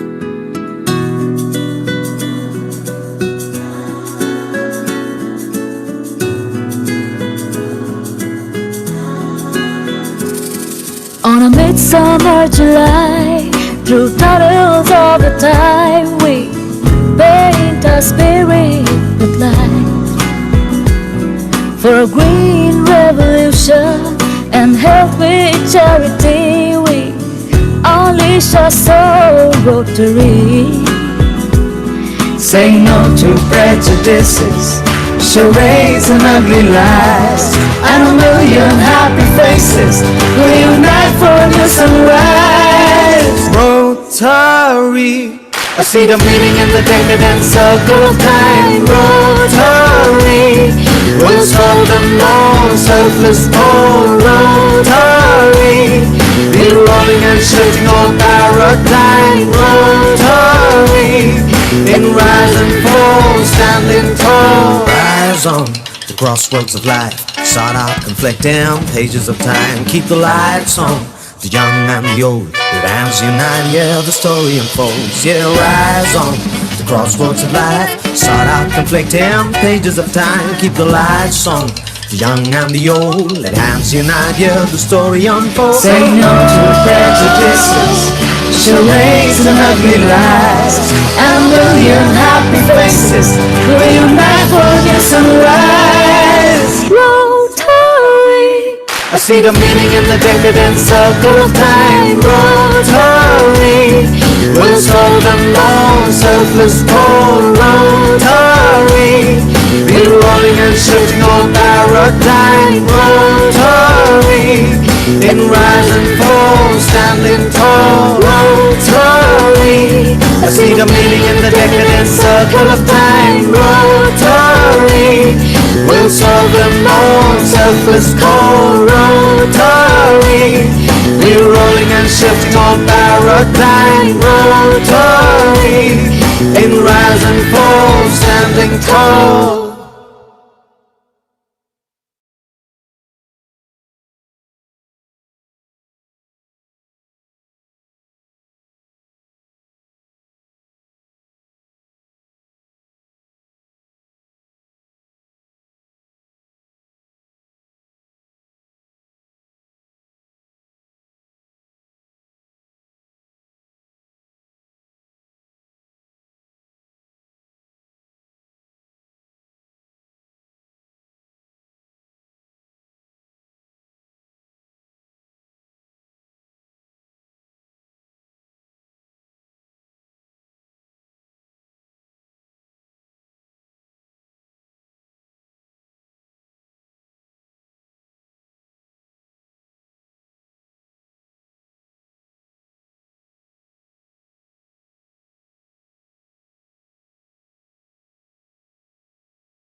Together we see a world where people unite and take action to create lasting change across the globe in our communities and in ourselves.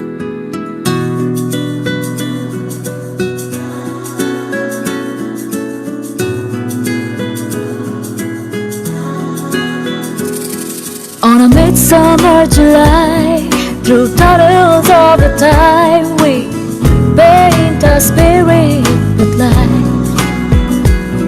For a green revolution and health with charity, we unleash our soul rotary.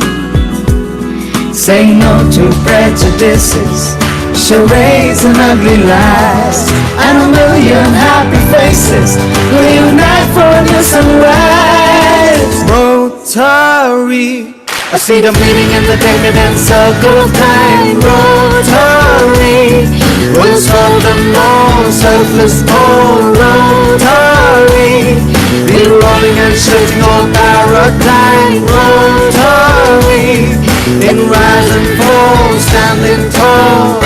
rise on the crossroads of life. Start out conflicting pages of time. Keep the lights on, the young and the old. Your hands unite, yeah, the story unfolds. Yeah, rise on the crossroads of life. Start out conflicting pages of time. Keep the lights on, the young and the old. Let hands unite, yeah, the story unfolds. Say no to prejudices, charades and ugly lies, and a million happy faces reunite for your sunrise. Rotary, I see the meaning in the decadent circle of time. Rotary will solve the long, selfless cold. Rotary, we're rolling and shifting all paradigm. Rotary, in rise and fall, standing tall. Rotary, I see the meaning in the decadent circle of time. Rotary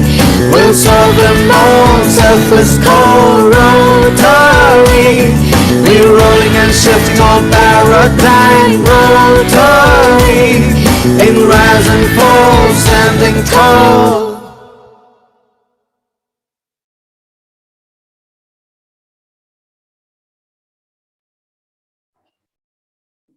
Friends, sorry for the glitches, because technical problem is always a technical problem. And we are happy that we are having Palash Sen among us virtually joined from Delhi. I'm sure those who have keep an interest on rock music definitely is a fan of Palash. Palash is basically a orthopedic doctor, and very rarely a doctor become a singer. We share a common thing with Palash because Palash and I have a common sister, and that is the reason that Palash has agreed to join this conference virtually to perform. I'm thankful to Samasri, our common sister, for Palash and me. Thank you, Didi. Palash, with this, over to you. The stage is yours. Let us rock and roll. Hi guys, how are you? I hope you can hear me. I hope you can see me. Actually, whenever we are on this virtual platform, it's impossible. You need to come a little closer to the laptop because voice is little dark. Yeah. Okay. Okay. Can you hear me now, all of you? Little fed, not very No, but prominent. this is the maximum I have over here. This is the maximum I have over here. I'm on my wait, just a minute. Yeah, this is It's better. loudest. It's better. Little Yeah, better. yeah. Okay. So this is the loudest I am, and this is how I do it. So I hope everybody can hear me now. So all the Rotarians, I mean, I just good evening to all of you, whoever is here and participating in this this great day. I just want to say hi to all of you. I am Dr. Palash Sen, and I think one of the biggest blessings of my life has been the fact that I have known a lot of Rotarians, and as was just mentioned, my Didi Shamashri Di is a very prominent Rotarian, and all of you are there. So I think the first thing I want to say to all of you that whatever I have known about you, you guys have been great for society, done your bit for society, always. I mean, I don't think there's ever been a time when Rotary has not been involved in some kind of nation building, society building, or helping communities. And especially over the last 1.5 years, ever since the pandemic has hit our lives, I think Rotary has done a phenomenal job. You guys have outdone yourself, you've outshone yourself in helping people, in helping your community, in helping all the people who are suffering, all the people who've lost jobs, who've lost so much in these last 1.5 years, along with the fact that you guys are standing with all the health workers the way they are working. Rotary is always there, and it makes me extremely proud to say that I'm just a small part of you today, and just wanted to congratulate all of you and give my congratulations to everyone. But at the same time, it's amazing that how Rotary has been there for so many years for so many of us, and I've done so many concerts for Rotary, and every time I know that the idea and the gene pool that you have is always about service. It's all about community building, about nation building. and helping people in need. So I can just say this, that I'm blessed to be here today, and thank you so much, all of you, and thank you so much for inviting me to this conference today and making me speak to all of you. I can't see everybody, and I don't know where are all of you, but virtually this is our reality today. We are just connected to each other this way. So physically we are distant, emotionally we are together, and musically we are connected. But still, that's what I'm saying. With all the distancing and the situation that we are in, with all the distancing and all the problems that society has been facing for the last 1.5 years, Rotary has still done its bit, and gone out and helped people and supported everybody. So congratulations, my gratitude to all of you. I bow down to all of you, and I just want to say, Rotary, you've always rocked, you are rocking, and you'll always rock. और आपके लिए एक ही there's only one term for you, which is रोक सको तो रोक लो. आप लोगों को कोई रोक नहीं सकता. Nobody can stop you, and you guys will go on forever and ever doing what you do and making India a better place, making the world a better place. And that's what we need. I think at the end of the day, what we really need is to care about each other, to build each other, and help everyone live a happy life. And that's what Rotary is all about.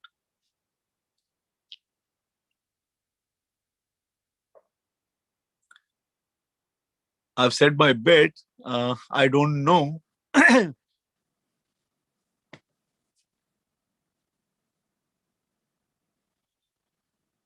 We can hear you now pretty good, loud and clear. Great. Loud. So I just wanted to know if anybody has anything to ask me. Should I answer some questions? Do you want to hear a song? I'll be happy to do everything. So just let me know. I think, Palash, we are using a virtual platform, and we have a large number of audience here. So interaction is little limited. So probably even wish to, I know a lot of fans, you are sitting at this side, who would like to interact with you, but we have some constraints. So we are not making them happy, but at least you are in front of them. You are talking to them. So you can make them happy more with your few strings. So guys, I think that was very, very well said. I mean, what I do best, I should do, which is sing. I would like to sing 2 songs for you. I mean, it's a very nice day, and I'll just sing a bit of both the songs. And I hope all of you will enjoy yourself. If all of you are home and with your families, which is the best way to be. I think COVID has brought all families together. We're all closer to each other. If you're home and with your families, I'll be very happy if you stand up and you dance, because a Euphoria concert is not enjoyed sitting down. A Euphoria concert is enjoyed standing up. Are you ready? Dum, pichak dum, pichak dum dum, pichak dum, pichak dum dum, pichak dum, pichak dum, dig dig dig dig dig dig dig dig dig dig dig dum, pichak dum, pichak dum dum, pichak dum, pichak dum dum, pichak dum, pichak dum dum, pichak dum. आरे मेरी धड़कन नारे, हे चांद के हैं संग सितारे,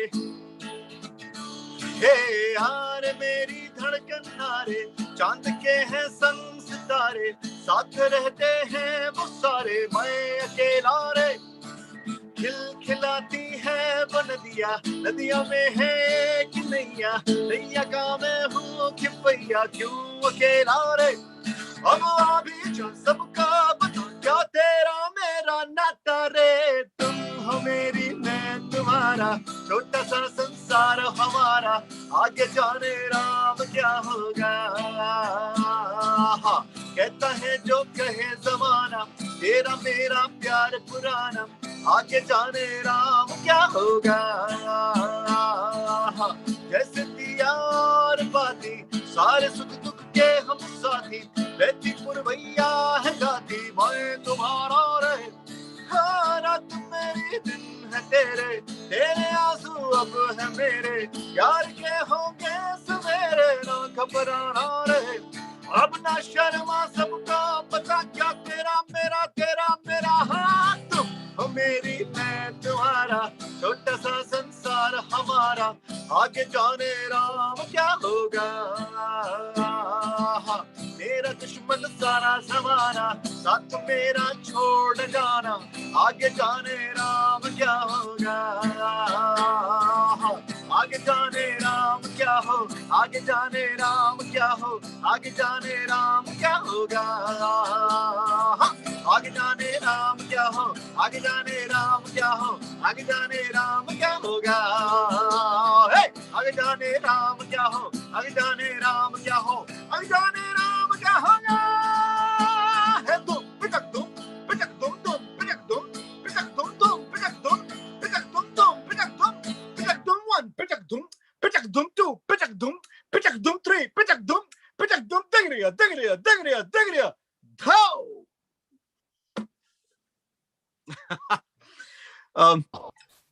I can't hear you, but you can clap in your homes. And if you're loud enough, I'll hear you. So go for it.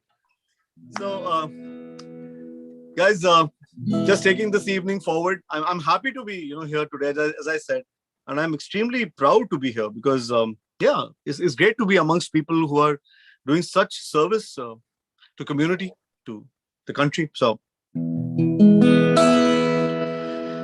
बिंदिया लगाती तो कांपती थी पलकें मायरी चुन्निया सजा के वो देती वारे कल के मायरी मेरे हाथों में था उसका हाथी चाशनी सी हर उसकी बात मायरी आप ही हंस दी मायरी आप ही रोंदी मायरी याद वो मायरी गल्ला कर दी मायरी अख नाल लड़ दी मायरी याद वो मायरी हे मायरी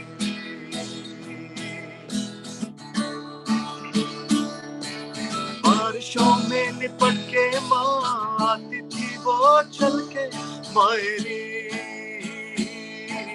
देरिया देरिया देरिया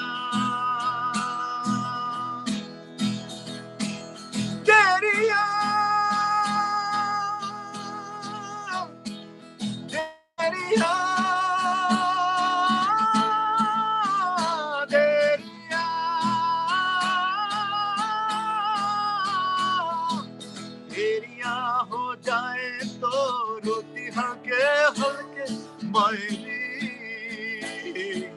फिर से मैं रो फिर वो गाए ठंडी हवाएं बन के खाए मायरी हीरा गांधी मायरी गिद्दया पाउनी सगे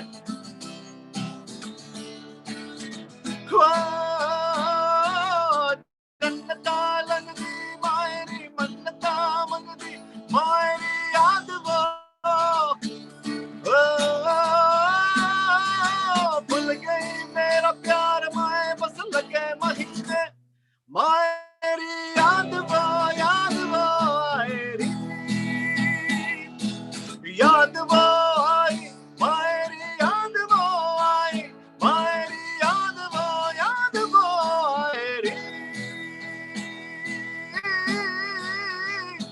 अब क्या करूं कैसे कहूं हे मायरी अब क्या करूं कैसे कहूं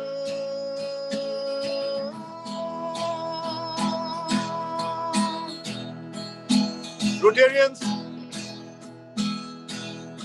जिंदगी में बहुत सारे रोड ब्लॉक्स आएंगे हर्डल्स आएंगे कुछ अच्छे दिन आएंगे कुछ बुरे दिन आएंगे लेकिन आपका जो whatever is your attitude towards life, towards society, towards your country is what we need. So don't give up and don't give in. कभी हार मत मानना because आप लोग जो कर रहे हैं वो सबसे ऊपर है. Service, happiness is greater than anything. And I want all of you to say with me, whoa, whoa, hey,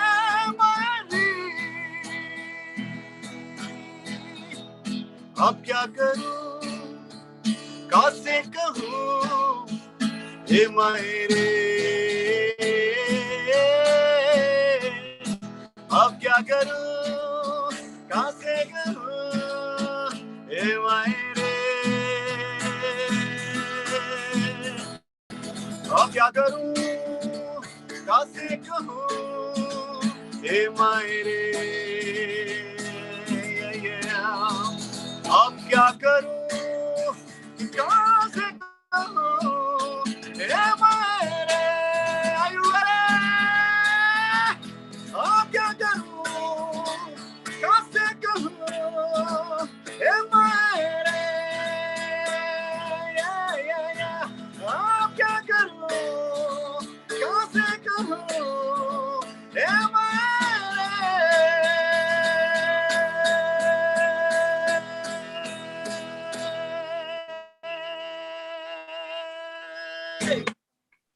Thank you.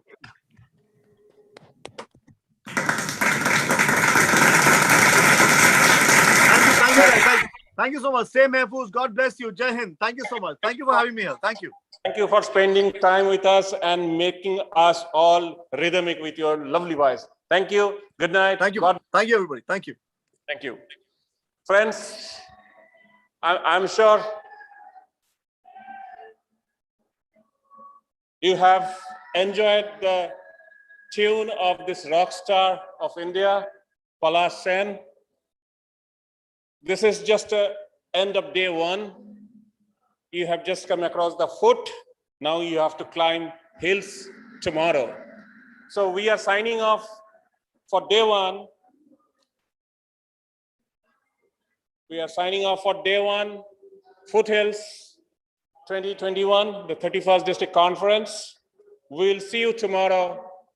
Remember, 4 o'clock, we are meeting for the Rota Brain 3240, the quiz final. Then at 5:30, we will start the business session, and we'll start with a renowned speaker, the member of Lok Sabha and the animal activist and the environmentalist, Maneka Gandhi. Followed by, we have RI Director, Valerie, joining us from US. And also we have tomorrow fortunate to have our incoming RI President, Shekhar Mehta, joining us. And of course, we will have RIPR Brand's closing remarks as well. But friends, tomorrow's attraction, don't miss out. Tomorrow we'll be having more fun, more bash, more music, more rock. We'll be having Dhoni performing us tomorrow from their studio in Calcutta, Dhoni Musical Group.